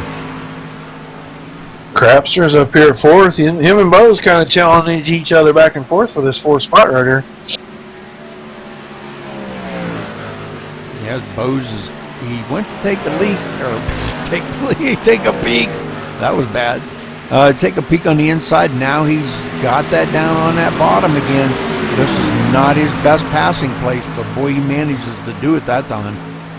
I think his tires have gotten better for him now. I think that little bit of early loose might be starting to slide away a little. Yeah, and then he probably took a lap or two to kind of cool him off, because it takes about a couple laps to cool off, and then he did get by Crapser. So good job, good clean pass. Going back here, Ross Cato hanging on in 6th place, still doing really good. The truck looks to be like it's pretty intact yet. John Batista Pizarro has made it to the bumper now of Spicek. John Batista way back here in 7th place. Had a lot of damage on the truck, but he's still hanging in 7th place, so good job by him. Yeah, I got a feeling looking at that truck, his toe might be knocked way out of that truck, and he's just finishing the laps. Yeah. But yeah, you're right. Pizarro right there ready to strike on Spicek. Wants that 2nd place. With the leader working lap traffic right now, it's going to bring everybody back. Those two guys better look in the mirror quick, because here comes Bose again. That's for sure. He's just like a bad penny. He won't go away. He is there every time. He wants his championship so bad. You know, and like I said, he's got nothing to lose. He's putting it all out there tonight to win this thing. Wow. Did you see them work that traffic right there on the front stretch? Oh, yeah. In, out, in, out. Oh, yeah. That was amazing. Oh, Bose gets really loose, hits the wall. Saves it, though. He is really pushing that thing. Yeah, he's got that rear end hanging out just a little bit there in the corners. I think you get about 15-20 laps on this truck. I'll bet he gets real quick real soon, because it looks like that thing's going to come back to him. Just watching the attitude of that truck, I think when that settles in, he's going to start catching everybody. That's for sure. He's got to let the truck start coming to him. We've had another truck digger into the garage and put her away for the night. 39 of John Batista has taken his to the garage. Oh, man. I think that toe in front of him was just so messed up on that truck. Just don't think he could drive it anymore. I mean, it wasn't all bent up and wrinkled up on the fenders and everything, but I think the toe was knocked so far out of that thing, it was just, he couldn't turn it.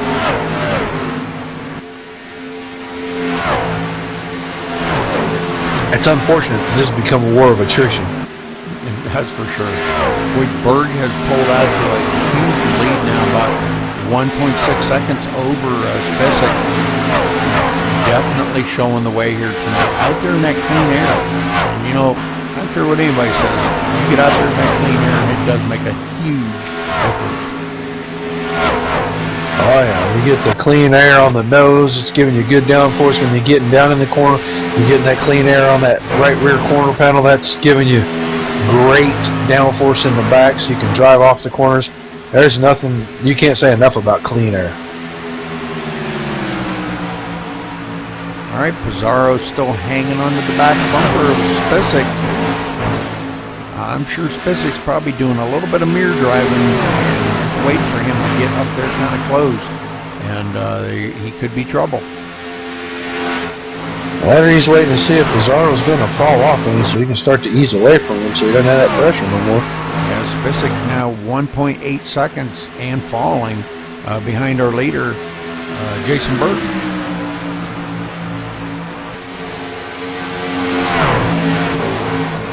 Berg, Spesic, Pizarro, Bose, Crapser, Cato are the only 6 trucks left on the lead lap, and Bose is going around.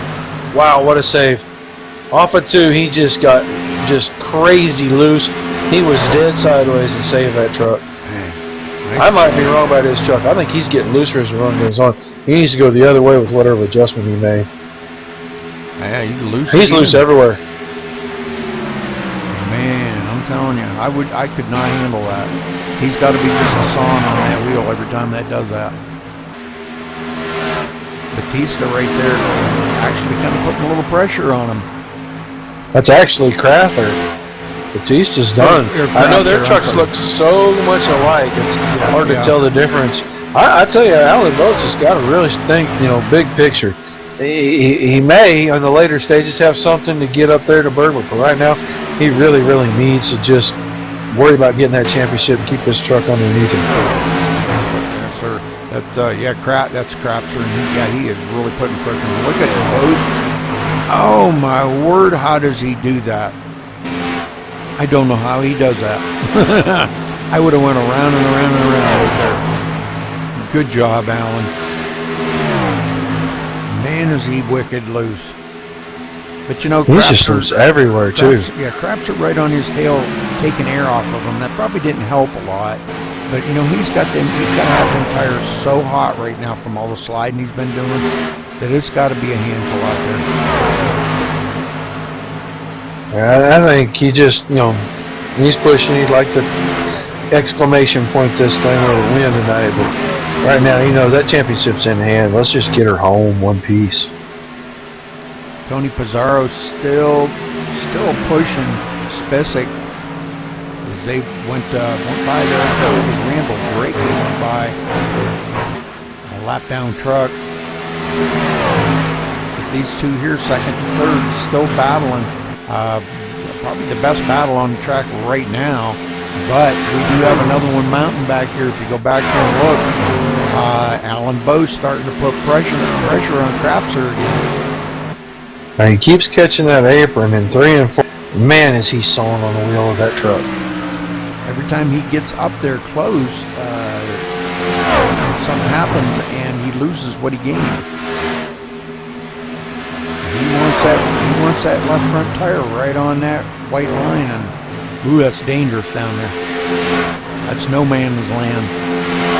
It's not user friendly, Alan.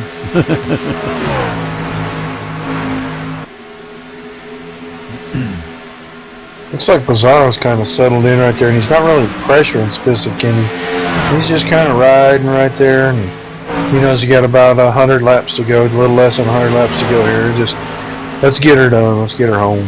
Absolutely, yeah. It's he's got that a little bit of damage, like you said, and he's fast enough for a win.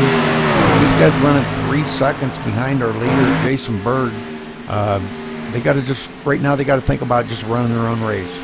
Get some of these laps chewed up, and maybe mount a challenge on them later on in the race if there's a caution comes out or something. So all things that they're probably thinking about right now. And Alan Bowes took a look out of Ford last time on Crapser again, and boy, he got that left front tire to touch that white line, and everything he gained, he gave it right back to him. He's got to stay off of that white line. Now he's on the inside of Crapser, going into 1 and 2. Comes out the victor on that, does complete the pass. Maybe them tires are just getting to the point now where they're coming in. I don't know, he still looks really, really loose on the bottom to me. Boy, is he ever loose. Oh, wow. Every turn he's coming out of that turn wiggling. Yeah, he's just all over the place. I want to ride on board here with Crapser, and we're going to watch Alan Bowes as he, every turn, he is loose. And that just scares the crap out of Alex. Oh, boy. Out of Alex Crapser there. Sorry, Alex. Yeah, he's doing a really good job of being mindful of that, you know. Man. Man, Bowes is loose. He was right on that apron again. Yeah, he just gets down to that white line, and it just, like, it sucks him in right there. I know it. Well, hey, well, we got a second here. Let me find out from Mr. Drake what happened out there tonight, buddy. I got loosened coming out of turn 4. I actually checked up just because a couple guys were going 3 wide early, and kind of bothered me, so I kind of backed out, and I guess I just didn't enter the corner the way I wanted to. It got a little loose, and then it seems like someone didn't back off the gas and just tattooed me. I didn't see exactly who hit me, but I was trying to get a top 10 out of it, but my car just blew up. I guess I still had too much damage. I couldn't get anything out. Well, you fought the fight as long as you could. He just had a massive amount of damage from that wreck. We noticed that right off, and I kind of wondered how long you'd be able to hang on to that thing. And we didn't expect this to turn into a war of attrition here tonight, but that's kind of what it's turned into, really. Yeah, I think a lot of guys. I think there's a couple of things. I think the server's been kind of funky tonight, and there's been a lot of net code going on. And then the other thing too is some guys are, thinking about the truck series is, especially on a Friday night, we're getting some guys that are coming in and race with us occasionally, whatever. But Friday nights is usually our better night of racing than Saturday nights. So we're still trying to build up the series, and I think the quality of the drivers and I don't say quality of drivers, I shouldn't say that, because everybody here is qualified to race here. I think it's just, racing with your head on, and some new guys running with some guys that don't normally race with us, so. And we're seeing some of the, the regular guys that we see, especially in your Friday night league, that are kind of struggling tonight. I mean, we've been watching Alan Bowes, and man, he is just sideways every corner tonight. We know he's kind of got the championship pretty much wrapped up, but wow, he's losing the battle with that truck big time. Yeah, that truck is, I don't know. He said he didn't have a good set before the race started, so I'm surprised he's doing as good as he's been doing. It almost looks like he's running the fix setup. It looks to me like the setup's running him. Oh man, I'm telling you. Well, he's lost a lot of ground to Alex Crapser now. Crapser way up ahead of him because he's just been sliding around every turn. Well, and Berg has just walked the dog on these guys. Oh, yeah. I'm pulling for my teammate Ross Cato. Our whole go fast turn left racing. We had a really good set. We had a good qualifying set. We worked really hard this week, and it's sad that 4 out of the 5 guys are been hurt. Well, Ross, he was involved early, wasn't he, Rudy? What's that? Wasn't Ross involved in something kind of early in the race? Yeah. Kind of got some damage on the nose of that truck? Yep, but he got it fixed up. It wasn't really that critical, and he did get it fixed up because he barely missed the big one. And But here he is. He just picked up a position. He rolls into 5th ahead of Alan Bowes. But now Alan Bowes is trying to take a peek on the inside of him again, but it ain't going to happen. He is just. He's got to get off that bottom. Yeah. He needs to get into pits and make a couple of adjustments quick. Looks like he needs to take a little air out of that right rear tire. Wow, he hit the wall. Flag run that we were looking for. So. Wow. I don't know how he's continuing to drive that like that. Maybe he's just doing it to have fun out here. I don't know, but you know, if incident points count, man, he's got to have a pile of them. That can't be any fun. I mean, it can't be any fun to be sideways at the exit of every corner. That just can't be fun. Now he's got just a touch of right rear damage on that truck. Yeah. I think he's actually not so much that he's loose on the exit. I think he's tight the last third of the corner, and he's trying to force that truck to turn, and that's just never going to work. No. But, yeah, I would suggest you take a little bit of air out of that left rear tire. Maybe get that thing to start rotating a little earlier in the corner right there.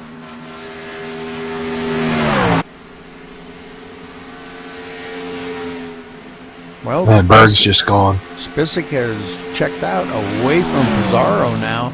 So these guys just, they've kind of ran their own race for quite some time. Pizarro stuck by him for a long time, stuck on his back bumper.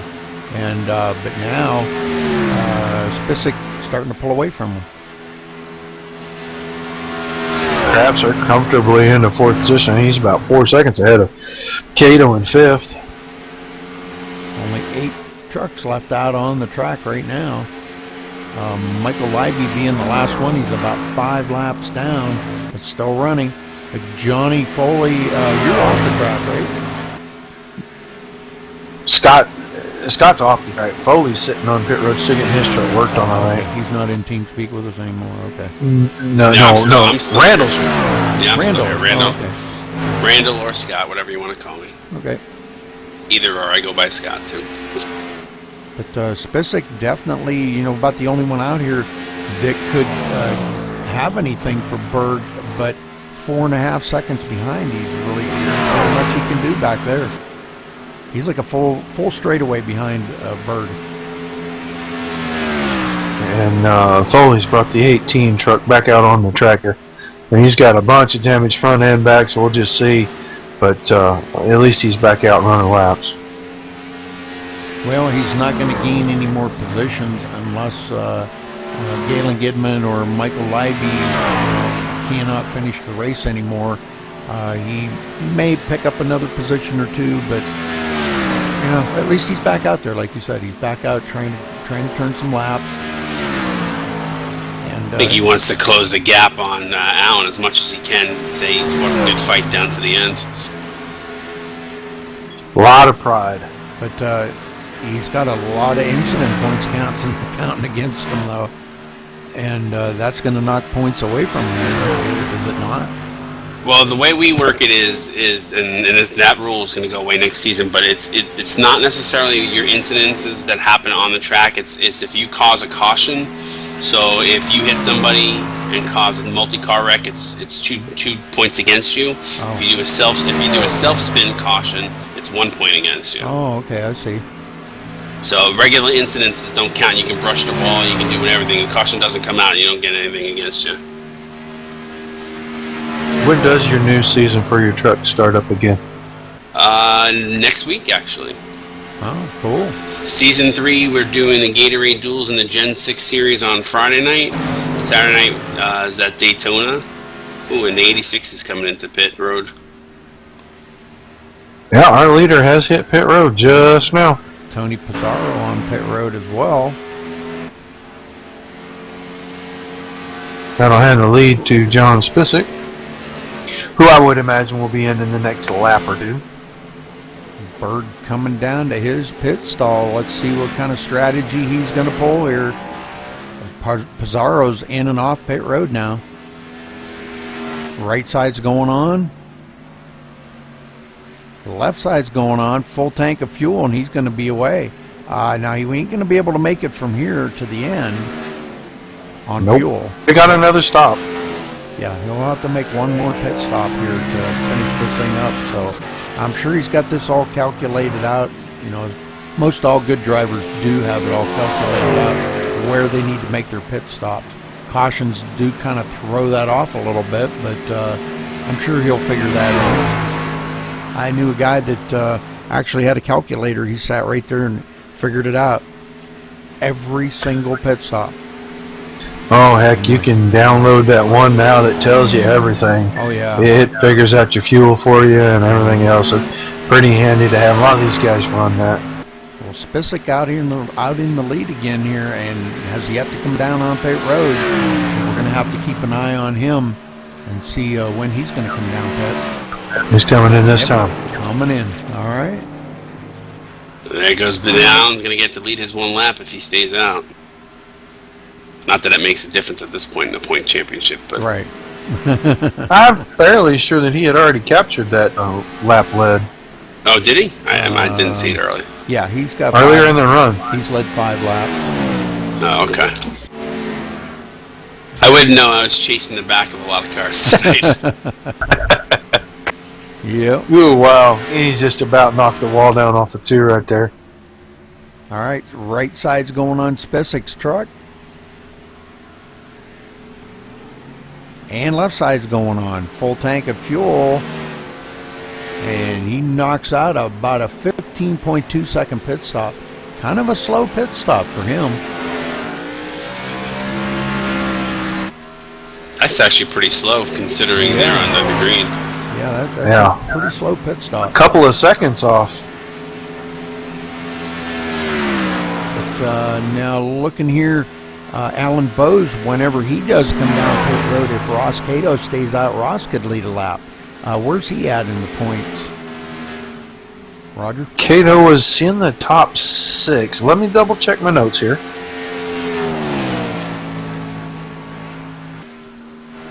You know, if Ross Cato was 5th in the points, sir. Okay. Behind Randall Drake, only just about 25 points, and Drake out of the race. He's got a chance to take over that 5th spot. Well, if he could just stay out there long enough, whenever Bowes comes down to pit and Ross stays out, he could lead a lap. And that's the point, but, you know, 1 point's better than none. That's right. Every point is very valuable out here, and all these guys know it too. They know, probably have done the number crunching all day today and figuring where they got to be, where they got to run, and where they got to finish just to get another position. And probably figuring it out in their head as they're racing. But Alan Bowes, I don't know, man. He seems to have settled in a little bit here. Nobody around him. He's out in clean air. Ross Cato 4.3 seconds behind him. And Jason Berg 22 seconds behind him. But Jason's out there on fresh tires and is reeling them in pretty quick. Here comes Bowes coming down pit road. This is going to relinquish the lead over to Ross Cato, and Ross Cato is going to lead a lap. He Just does. so you guys Guys, know, I think John Spisak has been black flagged for an illegal pit exit because you cannot enter the track until the backstretch when we're under green, I believe. Oh. Yeah, and I was just asked to go look at 83 as well. Oh, man. All right, Bowes taking right side tires. I'm sure he's trying to get a little bit of that damage fixed up as well. Left side's going on. And he's away. Here. And it looks like if he had any damage, and they did fix any, it looks like his truck's pretty clean. A little damage on the right rear of it, but other than that, not bad.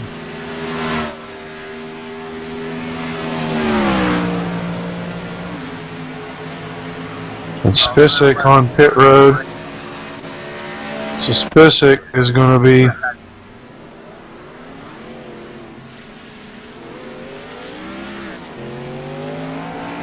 What did he do, serve a black flag? He got done serving his. Okay, good deal. And he's back out now, so running in the 6th spot. But Cato's on pit road. yes, sir. Following him right now as he comes down, relinquishes that lead back, but he's got 3 laps under his belt. and does get that valuable point. And he was our pole setter, you know, and it, I was really kind of rooting for Ross. I thought he was going to really do good because, man, he laid down one heck of a lap, didn't he, Roger? Yeah. I'm kind of listening to some of the radio chatter. There is a heated contingent about the black flags that are getting held out here. But the rule applies under green that you have to enter up onto the backstretch. Right. And it doesn't apply under caution. And there's a little heated discussion going on about that. And a couple of the drivers, obviously, one of the drivers involved in the deal is taking a little bit of issue with it. But the admins seem to have it under control, and they know their rule book. They wrote it. Well, Jason Berg back out in the lead, got a 12.1 second lead over Tony Pizarro. So Tony Pizarro may pull out a second place finish here today. But he's got Alex Krapser right behind him, and Alan Bowes not far behind that. And we all know what Alan Bowes can do out there with on new tires. Hey guys, I'll be back in 1 second. I gotta go address the leak. Yep. Well, I'm kind of focused here. I'm going to watch my man Bowes here and see if he threw the right adjustments with this truck to get her to start working a little bit better. Well, he is closing. I know we're early in the run, but yeah, he is closing. He's already picked up 4 tenths just in the last couple of laps on Berg. So he is coming. I mean, I know he's got a lot of room, a lot of ground to make up. But if a caution would come out right now, this could be a whole different ball game. especially if he's got this truck working. Yeah. And I'm trying to watch his hands right now. And I know he's in clean air and he's not racing anybody, and he may not really be pushing the issue, but it actually looks like that truck's handling just a little bit better. Yeah, he may have made some adjustments on pit road. I would say he's probably been working on it all day, and like you said, he may have went the wrong way with that last adjustment, and maybe he figured that out and said, nope, I got to go the other way. Changed it now on this last pit stop, and I'm seeing a big improvement. Man. And he's closed up that gap by over a second. He's gained on the leader, just in about the last 5 laps. Well, he's caught Grapser quick here. We'll see what happens when he gets here to actually make the pass. But he's caught Grapser quickly. Grapser's not going to just pull over and let him by, I can assure you. He's going to have to fight for it. Even though he knows Bose is faster, he's gonna make him work for it. Well, Bose was one of the last 2 trucks to actually come down pit road, so he's got a little bit pressure tired, and that's a big advantage early. Maybe on the longer run it won't be, but if he's got that truck fixed where it's not nearly as loose on the exits, he's just going to start pulling away, and he's going to start running down Pizarro. I don't know if he's going to have any chance to catch the leader. Anything's possible, but Berg has got such a big lead on the rest of this field that really I think everybody else is racing for second tonight. Well, looks like Spissick may have taken his truck behind pit road. I don't believe he was happy about having that black flag, nor was I think half of the guys that were driving out there. Well, the rules are the rules, folks. Yeah, and it was start to finish. And that is true, and it was brought up that Jason Berg brought it up that he did the same thing at Texas, and I let him know that being that we don't have an eye in the sky, it's difficult to make that call and see everybody on the track, but it was under green flag conditions. It's in the rule book. They should have read the rule book. So at the end of the day, it's just because Jason got away with it at Texas doesn't necessarily mean that that's a legitimate thing to do. So you guys speed on pit road all the time in NASCAR. They don't always get caught. It's, hey, you got caught tonight. Sorry. So we have a rule that it doesn't matter whether it's caution or whatever. It's you must enter on the backstretch at all times. Yeah, we allow it under caution. I mean, most guys still do it on the backstretch just because nobody wants to, take anybody out by getting loose or something. If they spin the tires for some strange reason. Especially at some of the bank tracks. I know when I was running in my league, I used to tell the guys, if you want to run a free-for-all, go run the official races. Otherwise, we have rules. Tony Pizarro's still hanging on in second here, 15 and a half seconds behind our leader, Jason Berg. Jason Berg not getting much camera time right now. Well, that's what you get for stinking up the show, right? There you go. But we'll go up and we'll give him a little bit of TV time here. Well, pretty quick, we're going to have a three-way battle for second place because Bose and Craps are catching Pizarro. Pizarro's in a little lap traffic, which ain't helping him much right now anyway. But these two have been running him down anyway. We're going to have a three-way battle for second in the next 3 laps. Yeah, Bose is right behind him. And, yeah, we're going to stay right with this because this is going to be a good battle here. Like you said, a three-way battle. They got a lot of lap traffic to deal with back here. Bose trying to deal with it. Pizarro blinking like crazy. That will cost you time on the track, believe it or not. Oh, yeah. Blinking because it's like it's not registered. You know? When you come back, you're like behind where you were. I was already there once. Bose closing up on Pizarro really fast now. Using a little bit of the draft off of Johnny Foley there to kind of help him out. And he is right up to Pizarro now. And Craps are trying to get up here and get into the mix. Those two may be able to get by Pizarro. And Pizarro may be back to fourth here before too much longer. Oh, now Bose is getting that loose again. Oh my, he's pushing the envelope with that truck. Yeah, I don't think he got it completely fixed. I think he got her better, but I don't think he's got her all the way fixed. And he'll have about one more shot at that when he gets his next set of pit stops to make it a little better. So, and he's just going to fight that truck, I think, for a while. That setup just not what he needed tonight. Yep. He does get by Pizarro like it was nothing, though. So even though he is slipping and sliding in some of the turns, he's still doing some great laps out here. He's not really that far off of his fastest lap. He's only about a half a second off of his fastest lap. That's an eternity here, though. A half a second is an eternity here. Yeah, I know. If it was a second, though, I would say that's really not a big surprise, but a half a second is really not that much. So Johnny... Yeah, it looks like he's tight, and that's what it looks like to me. He's tight that last third, and he loosened it and freed it a little because it's not nearly as prevalent as it was. But it looks to me that he's still just a little snug, and he's really right there, fighting that center, right where he's getting loose. He really wants that truck to turn, and he's trying to make it turn. Boy, and that just about probably made Del Pizarro about sick to his stomach seeing him do that right in front of him like that. And if he would have went around, Pizarro would have just gathered him right up. But you know, with them two doing that, look where Crapser's at. Crapser is right up on the back bumper here, pretty close to Bose. When Bose slipped up and Pizarro checked up, Crapser closed right up on the right.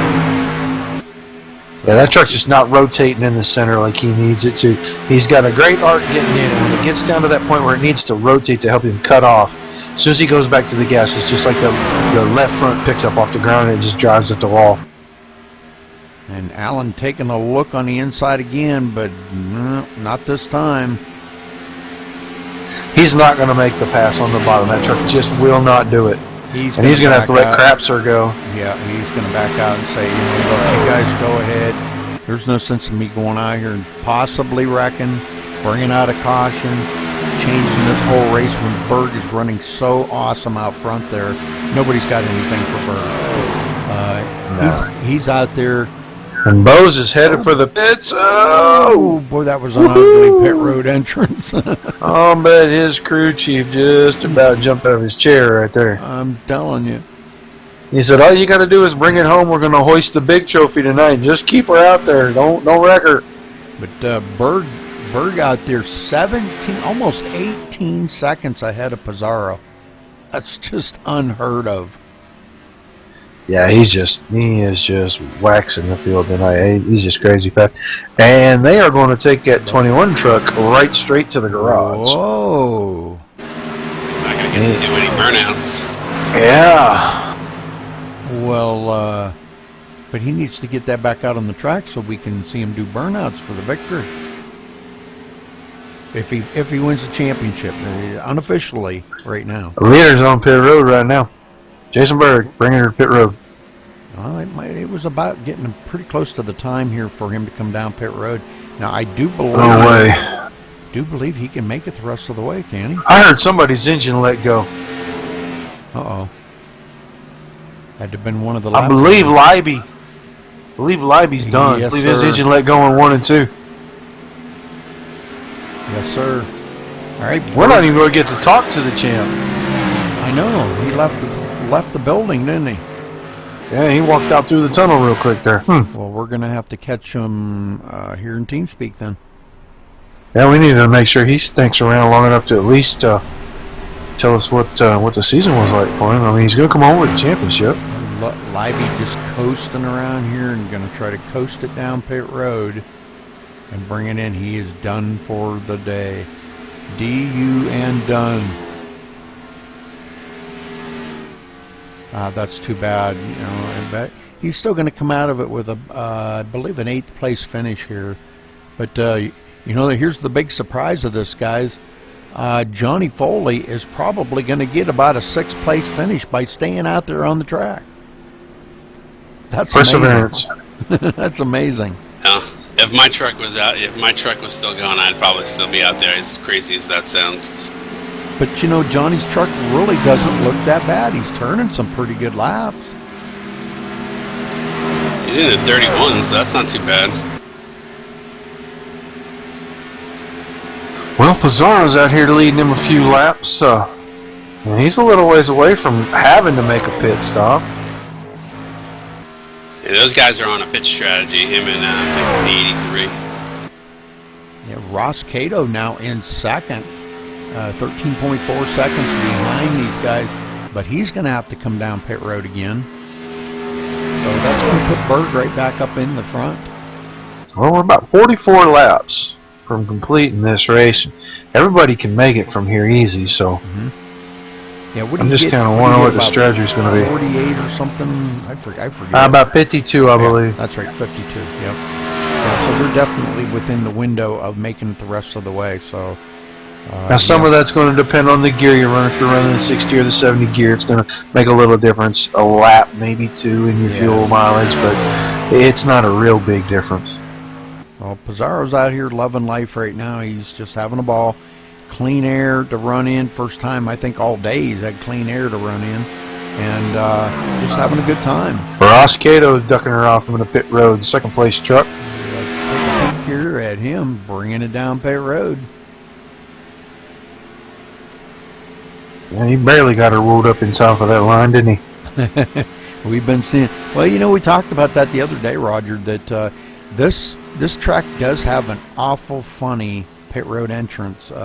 You've got to be on your mark to hit that, and if you're not, you're going to either spin it, you know, and possibly slide it up into traffic, or you're going to hit the inside pit wall. So it's very important to hit your mark right on when you hit this pit road. Right. Exactly.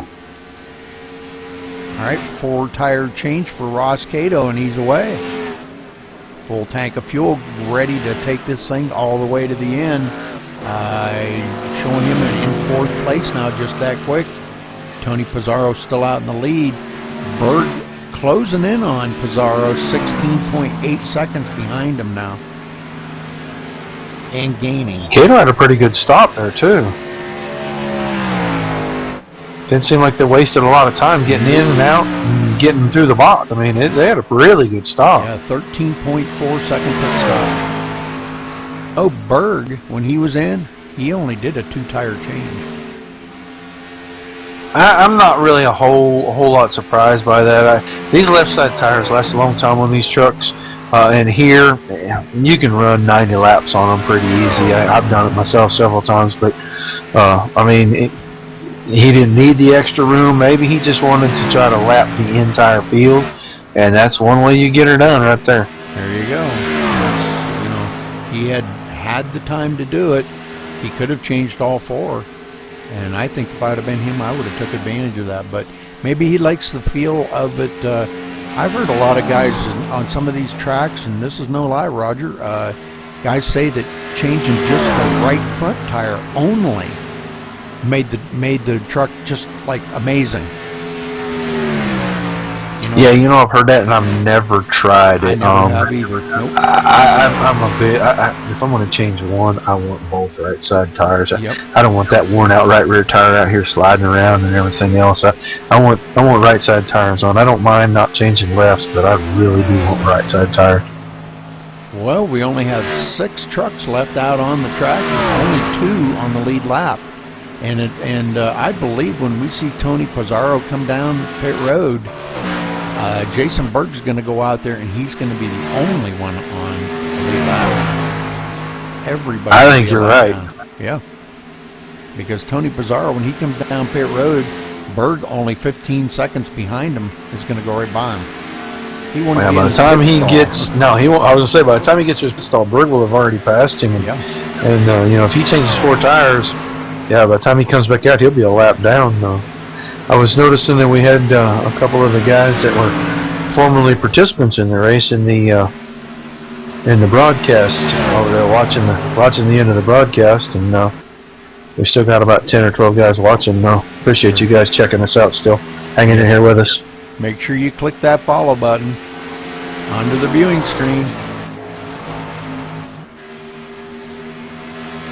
I know Batista's in there. I saw him. You want to see the schedule? Oh, yeah, John's always in there. Sorry you got wrecked out tonight, John. Dang it. I felt bad for you, buddy. I was rooting for you. All right, going back here, take a peek at Jason Berg, still running 15 seconds behind Tony Pizarro. And, both of them out here actually in clean air. Jason Berg not pushing the issue right now. He's just cruising around here like on a Sunday drive because he knows that Pizarro's got to pit one more time. And it looks like he knows he's got this win in the bag right now. Johnny Reed Foley bringing his truck in on pit road right there. Yes, sir. This will be his final pit stop of the day, and maybe while he's in there getting tires, they maybe do a little bit more work on it. I don't know how much more work they can do, but okay, right side tires going on that car or truck. The left side's going on, topping off that tank of gas. Don't know how much he put in it, full tank or what. And it looks like he's going to sit there and get a little more damage fixed up on that thing. He can't finish any better. But he wants. I think he wants. Unless Gidman lets go before the end of the race, he really can't make any more spots up. No. Still going to come home 6th. Yep. He's away. So it looks like maybe he might have got a little more damage fixed up on that thing. All right. Let's get back up front here. Pizarro. I'm still watching Pizarro, and he is not coming in. And but Jason Berg has closed up about another second on him, so he's 14.6 seconds behind Pizarro right now. 14. It looks like he's getting about a quarter second a lap, Rudy. Yeah. Yeah, and I don't even think he's pushing it right now because Pizarro's, his tires have fallen off a ton. He needs tires bad on that truck. And Berg's out here on at least 2 fresh new ones. So I think Berg's just kind of taking it easy right now. He knows he's got this win, and it's just time will heal it here in just a few minutes whenever Pizarro comes down pit road.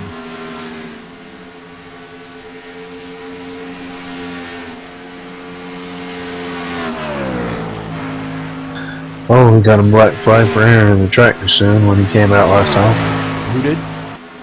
Johnny Reed Foley. Oh, no. Well, this time by, going to be 30 laps to go to complete this 175-lap race. A long race for these guys. Very grueling. I'm sure some of them guys that are out of the race already are like, man, that was enough, Huh. I'm sure that guy that right now is 140 laps down but would much rather be racing. Probably. Here we go. Leader's coming to pit road right now.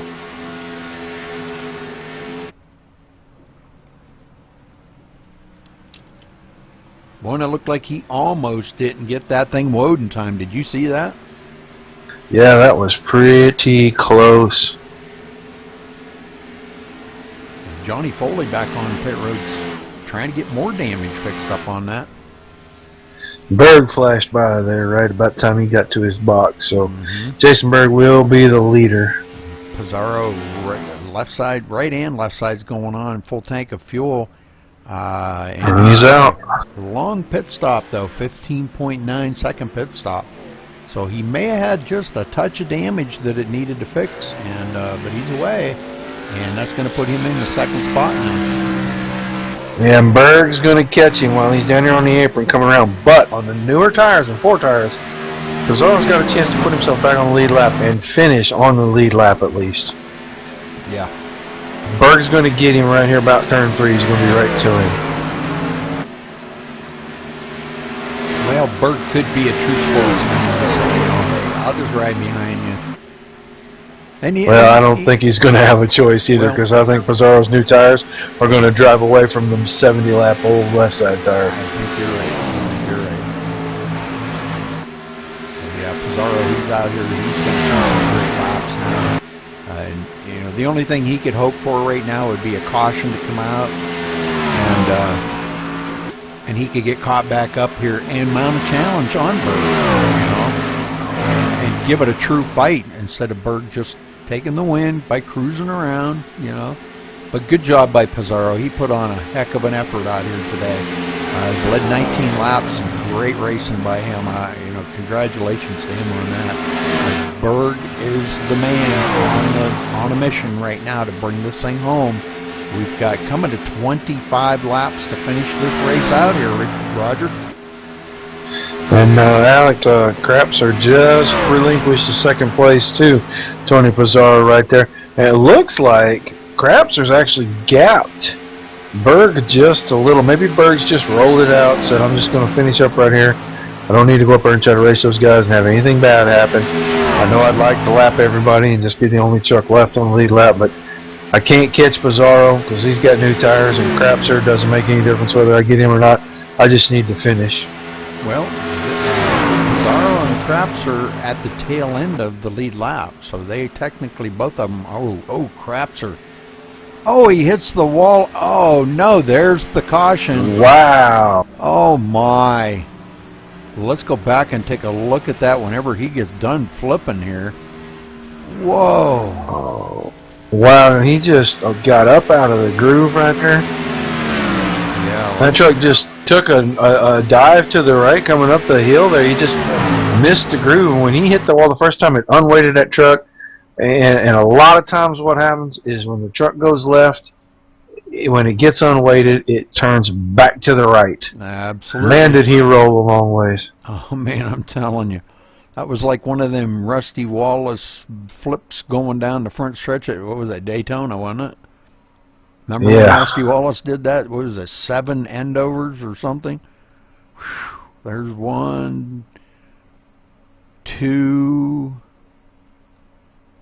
3, 4, 5. Wow. 6, 7, 8. Oh my God. 9. Yeah, that was a ride that man took right there. That truck is destroyed. And back on his wheels, 10 flips in the air. Holy smokes. That's got to be some kind of a record, I think. Now, I gotta see here, and he's still out there turning laps. I can't tell from the angle I have, but I think somehow Berg got a little bit of piece of that flipping truck. Oh, really? I thought I don't see any damage. When he went by, it looked like his truck bounced up and down real hard right there. Okay. Well, didn't he catch the edge of the apron or something there? And that may be what made the truck bounce, but it looked like the 83 was right above him when it happened. And somehow Pizarro's got the lead back. Yes, he does. I don't know how the heck that happened. And it could have been through a pit at the 86 pitted. Well, there are a bunch of them coming down pit road now. Pizarro coming down pit road. Yeah, he wants fresh tires, especially considering that Berg probably went in and got him last lap. He definitely wants fresh tires. I mean, it's just the two of them left. That's right. Yep, everybody pretty much out of it now.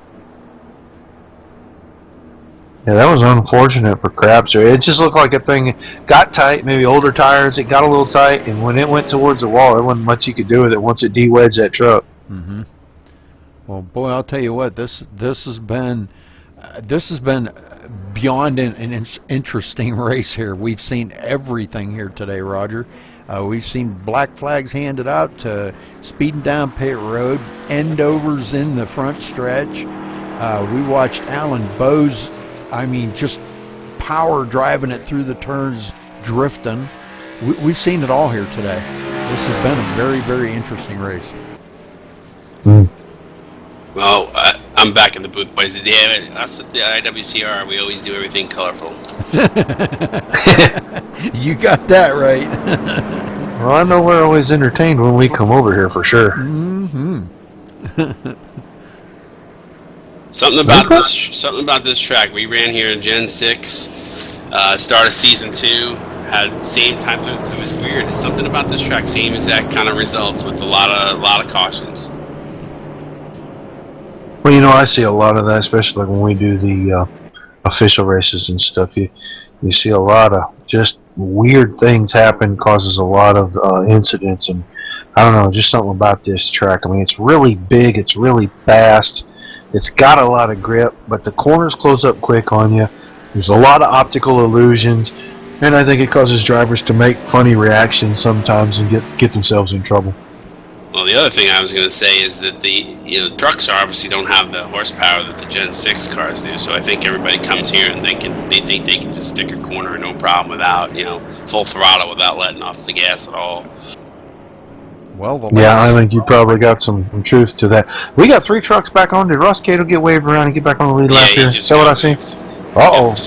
Here we go. Ross, okay. But I believe that was the iRacing wave by because... Or no, I'm sorry. Johnny Foley just got the iRacing way by. That's right. Yeah, he got the lucky dog. Yep. So 3 trucks. This could be a 3-way battle for this win. Well, that'll make this a whole lot more exciting than it was going to be. Yeah, I feel bad you guys have had to endure this terrible race.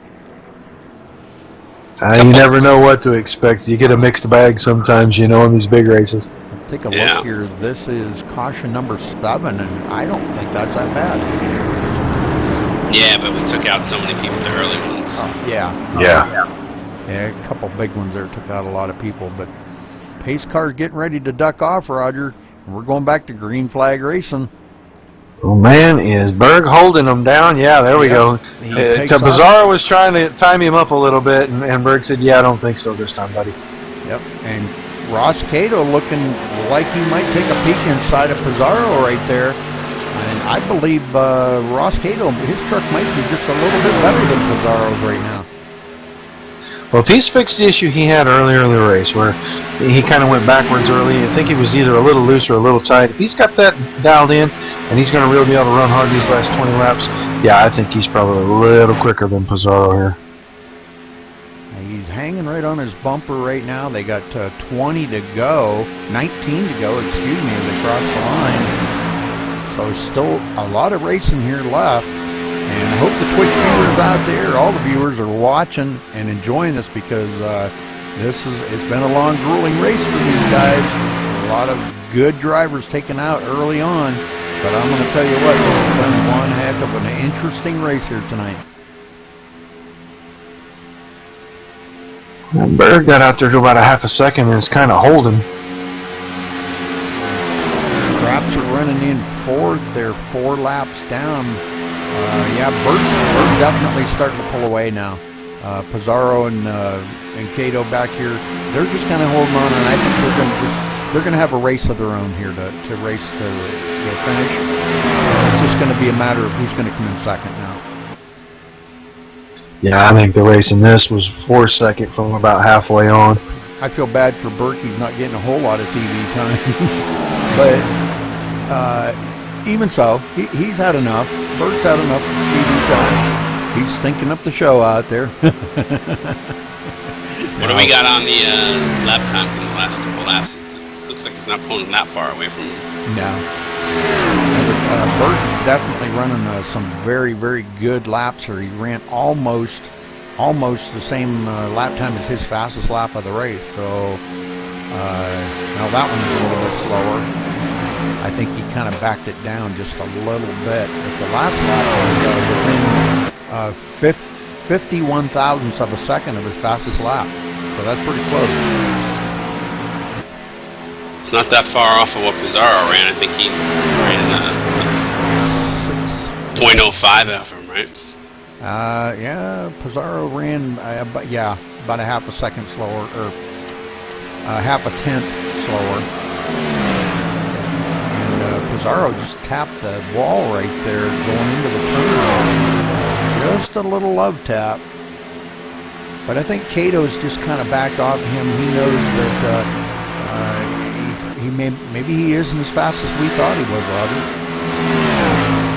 Hey man, I may be fighting an issue, or that truck just isn't handling the way it needs to be. So I think these guys are content. Just get the laps in the books. Let's call it a season, and let's start fresh next season when the points are all zeroed, and we got everything in the world to race for.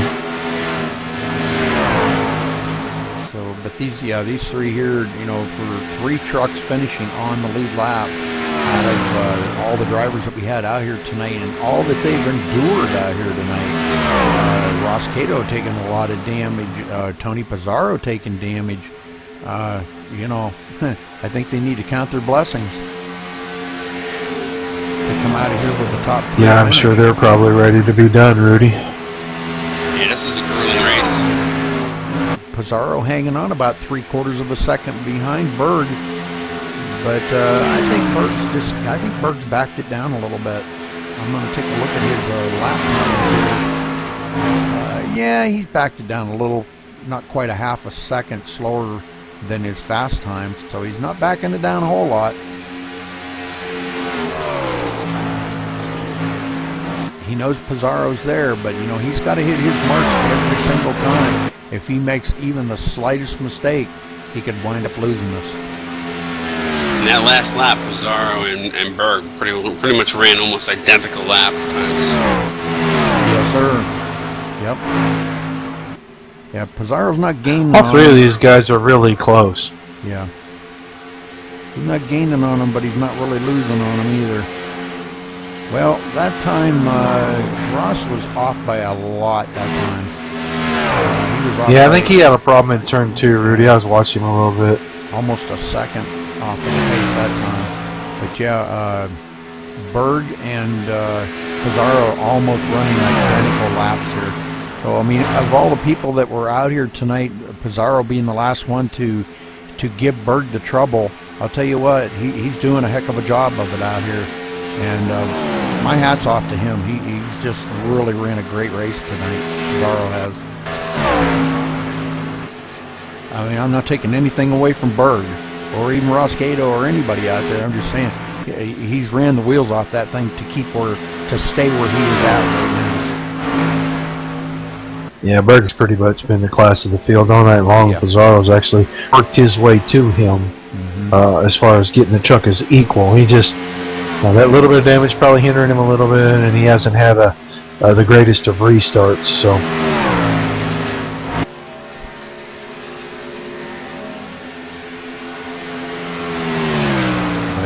With 9 laps to go, coming to 8 to go here, we're going to stay right on Jason Berg now all the way to the checkered flag. Give him some TV time. He deserves it. He's beat his butt off to get up here and race the wheels off of that truck.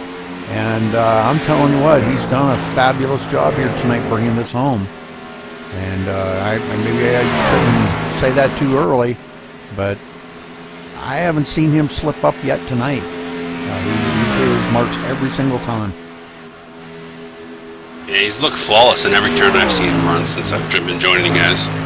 And that's amazing to do that lap after lap after lap to just run as you know, absolutely mistake free every time. I don't think I could do that in practice, let alone the race. Yeah, I'm with you on that one. But Pizarro's kind of fallen off a little bit now, back about almost a second and a half behind Berg. So we're going to stay right here on Berg. Coming to the line is going to be 6 laps to go. Finally getting this thing wound down to the very end. Hopefully no cautions come out. This does not finish under caution, or we have a 1 or 2 lap shootout. But this should be a pretty interesting finish to an interesting race all evening.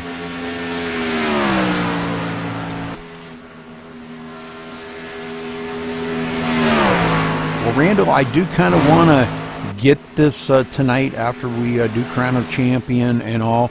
I do kind of want to get this on the broadcast to let everybody know when you guys had talked something about another, or when does your next season start or something that I will be broadcasting for you on Friday night? So that's actually next Friday night. We're actually we'll be doing the Gatorade duels. Yeah, okay. Or our Budweiser duels now. And the duels will have 2 short races, I think, of 30 laps. And basically everybody's going to go out there and qualify. When they qualify, that is going to determine which duel you run in. Then the winners of both duels will set the field. Well, the results of both those duels will set the field for the following week at Daytona. Okay, good. Very good. All right, coming around here, going to be 3 laps to go. Berg still dominating now, 2.1 seconds ahead of Tony Pizarro. And Ross Cato hanging on in third, now 4.9 seconds behind our leader. Alex Crapser in fourth, Galen Gidman fifth, and Johnny Foley taking up the rear in sixth. Big 2 to go with this time by, Rudy. Yes, sir. 2 laps to go. They can see the end. It's a question who's going to get 4th, I think. Everybody else looks pretty solid.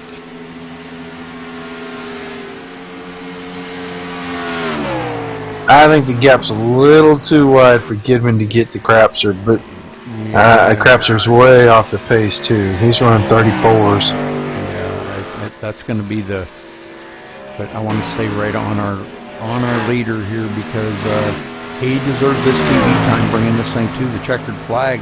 But this time by, he's going to get the white flag. So 1 more circuit around Charlotte, and to end this 175 laps that these guys have probably just been dying to get over with.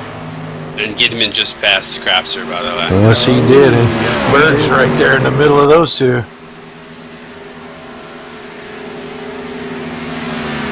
All right, Jason Berg bringing it in to turn 3.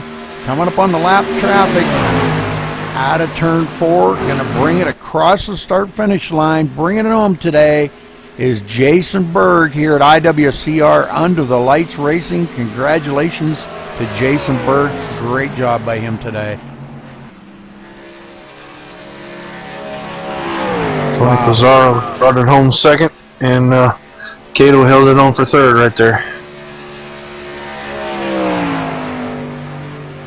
Great job by Jason. Congratulations to him. And we're going to wait till these guys, I'm sure there's probably going to be a lot of congratulations down on the track.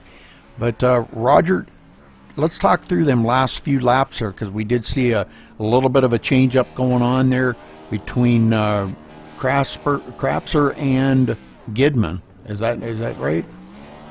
Yeah. Gidman caught him there with about 2 to go, and he got around. Crapser just hit so much damage on the truck. He was trying to finish it up, and I don't think he was racing for points anywhere really, but Gidman was. I mean, he's not going to catch Bose with that finish, even though Bose finished 3 or 4 spots behind him. It just wasn't enough to make it up. He troopered on. He brought it home. He finished the season. It's great to see Galen stick it out and complete the race like that. That's the only changes we saw at the last 25 laps was those 2 spots. Right. Well, as soon as we can, we'll get down here and get a word in with Jason Berg, and congratulate him on the win. That was it. Jason Berg, this is Rudy Cummings in the booth. You got a copy? Yes, I do. How's it going? Going great, Jason. Congratulations on your win here tonight at Charlotte. Good run. Tell us about your race today, because you just dominated out here today. Yeah, it was fun for the most part. The last little bit there was kind of I don't know, just cruising. It took the competition away from me, but got to thank Spizak there for the help. He's taught me a lot about setups, so it was good. A lot of fun. Well, it looked like a lot of fun out there. You stopped there. I think even an extra pit stop you threw in there one time just because you had the time and the room on the track. But good pit strategy, fuel mileage, everything all come into play here. We've seen a lot of cautions today. I believe there was 5 cautions. And once the field got thinned down a little bit, it turned out to be a pretty decent race. But again, congratulations, Jason. You deserve that win, and a big congratulations for the win at Charlotte, and this in the season finale. So great job out there today. And you want to give a shout out to any of your fans or friends, family, anybody that might be watching? Yeah, actually, I think my dad's watching, so shout out to him. Definitely to Spizak. Like I said, he's the one that pretty much taught me everything I know about setups. Wish I could have raced him more at the end there, but it's unfortunate. And, yeah, everybody for racing clean for the most part there. It's unfortunately had a lot of yellows, but it worked out to be a pretty good race. A lot of fun. Just a little splash and go at the end there, and it worked out to my advantage. So. All right, Jason. Well, good job out there, and congratulations again on your win. Roger? Thank you. Tony Pizarro, Roger Wagner in the booth. You got a copy? User was moved to your. How you doing, Roger? There he is in TeamSpeak with us. Man, I'm doing pretty good, buddy. And you had a pretty good run. It seemed like the truck was getting better as the night went on. You were probably throwing some adjustments at it. Kind of take us through everything you had to do to get up there and get your second place finish tonight, man. I think my second place was more of an illusion that made me seem faster because everyone else kind of got involved in crashes. I was involved in 3 tonight, but I barely hit anyone, luckily. I just learned how to drive the track the entire night. I didn't really know how to drive it at first with the setup John Batista gave me. And then over time I learned, but I'm sure I didn't even have a top 5 car if it wasn't for the fact that a lot of people crashed tonight. Well, it looked like kind of towards the end of that last 25 lap run there, you kind of were even with Jason for the first 15 laps or so of that run. I mean, did you throw some changes in the truck to even get it where you could compete with him the last few laps? That caution was a godsend too, just to give you a shot at him, and I'm sure you were relieved to see that. But did you throw something at the truck just to try to get it there so that maybe you could challenge him for that win? No, I wasn't necessarily going for the win. I just wanted to make sure that I finished, get a top 3. And I knew he was faster. I don't think there was a thing I could have done to really make the car better. I hit the wall. Maybe that made it better. I don't know. But I was just driving it the same pretty much the whole race. I dared it a little bit, or I went in a little harder the last couple runs, and that seemed to make a difference. But as far as catching the 86, I didn't really have a chance. But the caution did help, yeah.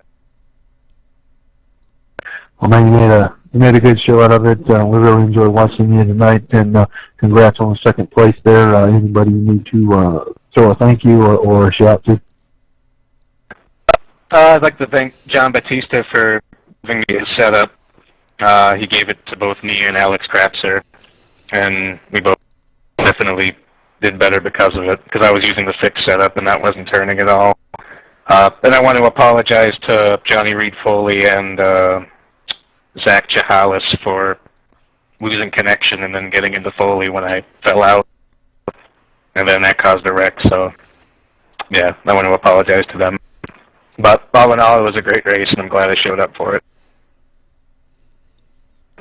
And congratulations. Look forward to seeing you some next season. Rudy, you got you, Roger. Roscato? All right. Ross Cato, this is Rudy Cummings in the booth. You got a copy? Loud and clear, Rudy. Great run out there tonight, Ross. That last caution flag that put you back on the lead lap, I'll bet you were happy about that. Even though, it wouldn't have mattered whether you finished on the lead lap or not. At least you got a third place finish out of it, and congratulations on that. But tell us a lot about your race, because you had a lot going on out there, buddy. Yeah, really happy with a third place finish. I knew we had a fast truck that was capable of getting top 5, top 10 from the get-go. Unfortunate, all the wrecks that happened at the beginning of the race, but once we got all that out of the way, it was pretty much good racing after that. I wish the field would have been bigger at the end, of course, but yeah, really, really happy with this finish. Well, it looked like you guys had a lot of fun out there, even though the cautions, did take out a majority of the field. It looked like some really good racing that was about to take place throughout the whole race, because it started out really good, and once that first caution hit, it just seemed like it was all downhill from there. But anyhow, congratulations on your third spot here tonight, Ross. I don't know how the points are going to shake out, whether you gained a position or not. We'll find that out probably here in a little bit. But you want to give say hello to any of your friends or family, or thank you to anybody? Yeah, I'd like to thank my team, Go Fast Turn Left Racing. We've been working on setups pretty much the whole session, and although the truck was getting really tight as the runs went on, I was able to adjust, and that was good. And I guess I might as well just go ahead and thank my truck for keeping on going despite getting a little damage in one of those wrecks. And I always thank my little brother whenever I get an interview. He's the one who helped me set up my computer and screens and stuff like that. So those are that's my gratitude. All right, well, very good, Ross, and it was a great race, and you put on a heck of a show out there. Good comeback to bring that thing home third. And again, congratulations, buddy. And we will talk to you in a little bit on TeamSpeak. Thanks, Rudy. We really appreciate you broadcasting for us, and I just want to thank you as well. And Roger. And Rudy, I was just You're very welcome. just brought in Alan Bowes to our champion. All right. Man of the hour. Go ahead, Roger. All right, Al, welcome up. I know you got kind of called it an early night. I think you were fighting the battle with the truck, and the truck was winning there. Kind of take us through that situation a little bit. Ever since I kind of joined the session, I knew I wasn't going to have a setup. Well, I thought I was going to have a setup, but that setup didn't work out too well. So I had Patrick come in there and help me out with the setup for a little bit, and he was helping me out quite a bit, and he got me a pretty nice setup, but it just got a little bit too loose over the long run, and after a while I was like, I'm getting tired, I need to do some testing, and I was like, I'll see you guys later. Well, I mean, you kind of had her wrapped up, and we would have loved to have seen you out there, doing the burnouts at the end, but I understand that when you fight a truck so much, you at some point you just got to throw your hands up and say, I've had enough. It's all over with. We're good here. What was the problem when you were tight from the center out, or was it the truck was just really crazy loose in the center of the corner? Because it looked to me like you were really, really tight the last third. Yeah, it was rotating a little bit too much there at the center of the corner. It'd go in pretty nice, and then there about halfway through the corner it'd start to rotate a little bit too much for me. That didn't help me out on exit. Well, walk us through your season, man. I know that for the most part it was pretty much a done deal, and you clinched it just by starting a race here, but kind of give us your whole season, a synopsis of that real quick, if you don't mind.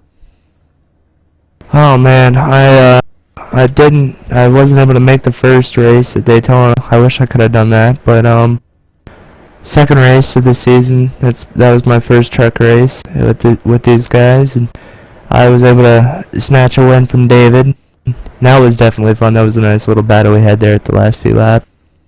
And yeah, I got pretty lucky sometimes with some good cautions that came out for me at the right time, and there was a couple of hard-fought wins, and I think I came out of here with like 8 wins this season, so I'm very proud of what I was able to accomplish, and I wouldn't have been able to do it without Patrick and all the other guys on my team that helped me win.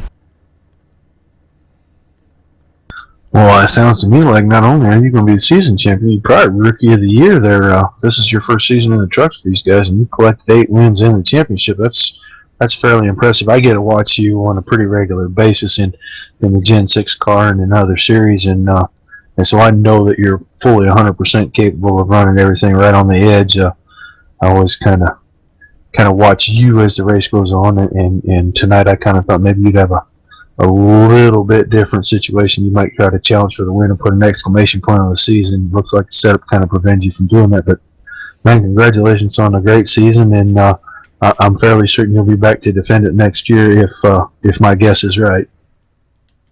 Oh yeah, I might run my team. I don't know about my team, but I'm definitely gonna try. If the time prevents me, or if I'm tired. I just said that wrong, but if the time allows me, I will be back to run a few more races next season. Maybe the full season. I'm not sure yet. Well, I know you thanked all your teammates for helping you with setups. Any fans or anybody else you need to give a little kudos to? I don't think so. I think I'm all good. Rudy, you got a question for the champ? I just wanted to congratulate him for a great season, and glad that I could be here to witness such a fine ending to a season, and to see you being crowned the champion. Again, congratulations, Alan. Great job. 8 wins in a season. That's pretty amazing. So pretty much that's all I got to say. Just a big congratulations to you, buddy. Randall, you got anything for Alan? I just want to say congratulations to everybody at the IWCR. I'd like to say congratulations to you, Alan, for a great season. You set the bar high for sure this season, and I know a lot of guys were gunning for you. I know a lot of guys ribbed you from time to time, including myself. But you definitely set the bar high for everybody, and I just want to say congratulations on a great season. Looking forward to racing you next season. Thank you. It was a fantastic season. It was great to get to race against you guys. All right, well, I guess that'll do it here for IWCR, wrapping up the truck series. I know I got the Cup series up there, but congratulations to our champion there, Alan Bowes, and we will see you next week for the duels. Until then, what was that? No, I was just going to say thanks again for doing a great job, and I'm looking forward to the duels. Should be fun, Rudy. Thank you. Yes, sir, and we will see you next week. User joined your channel. Yeah, we need to make sure everybody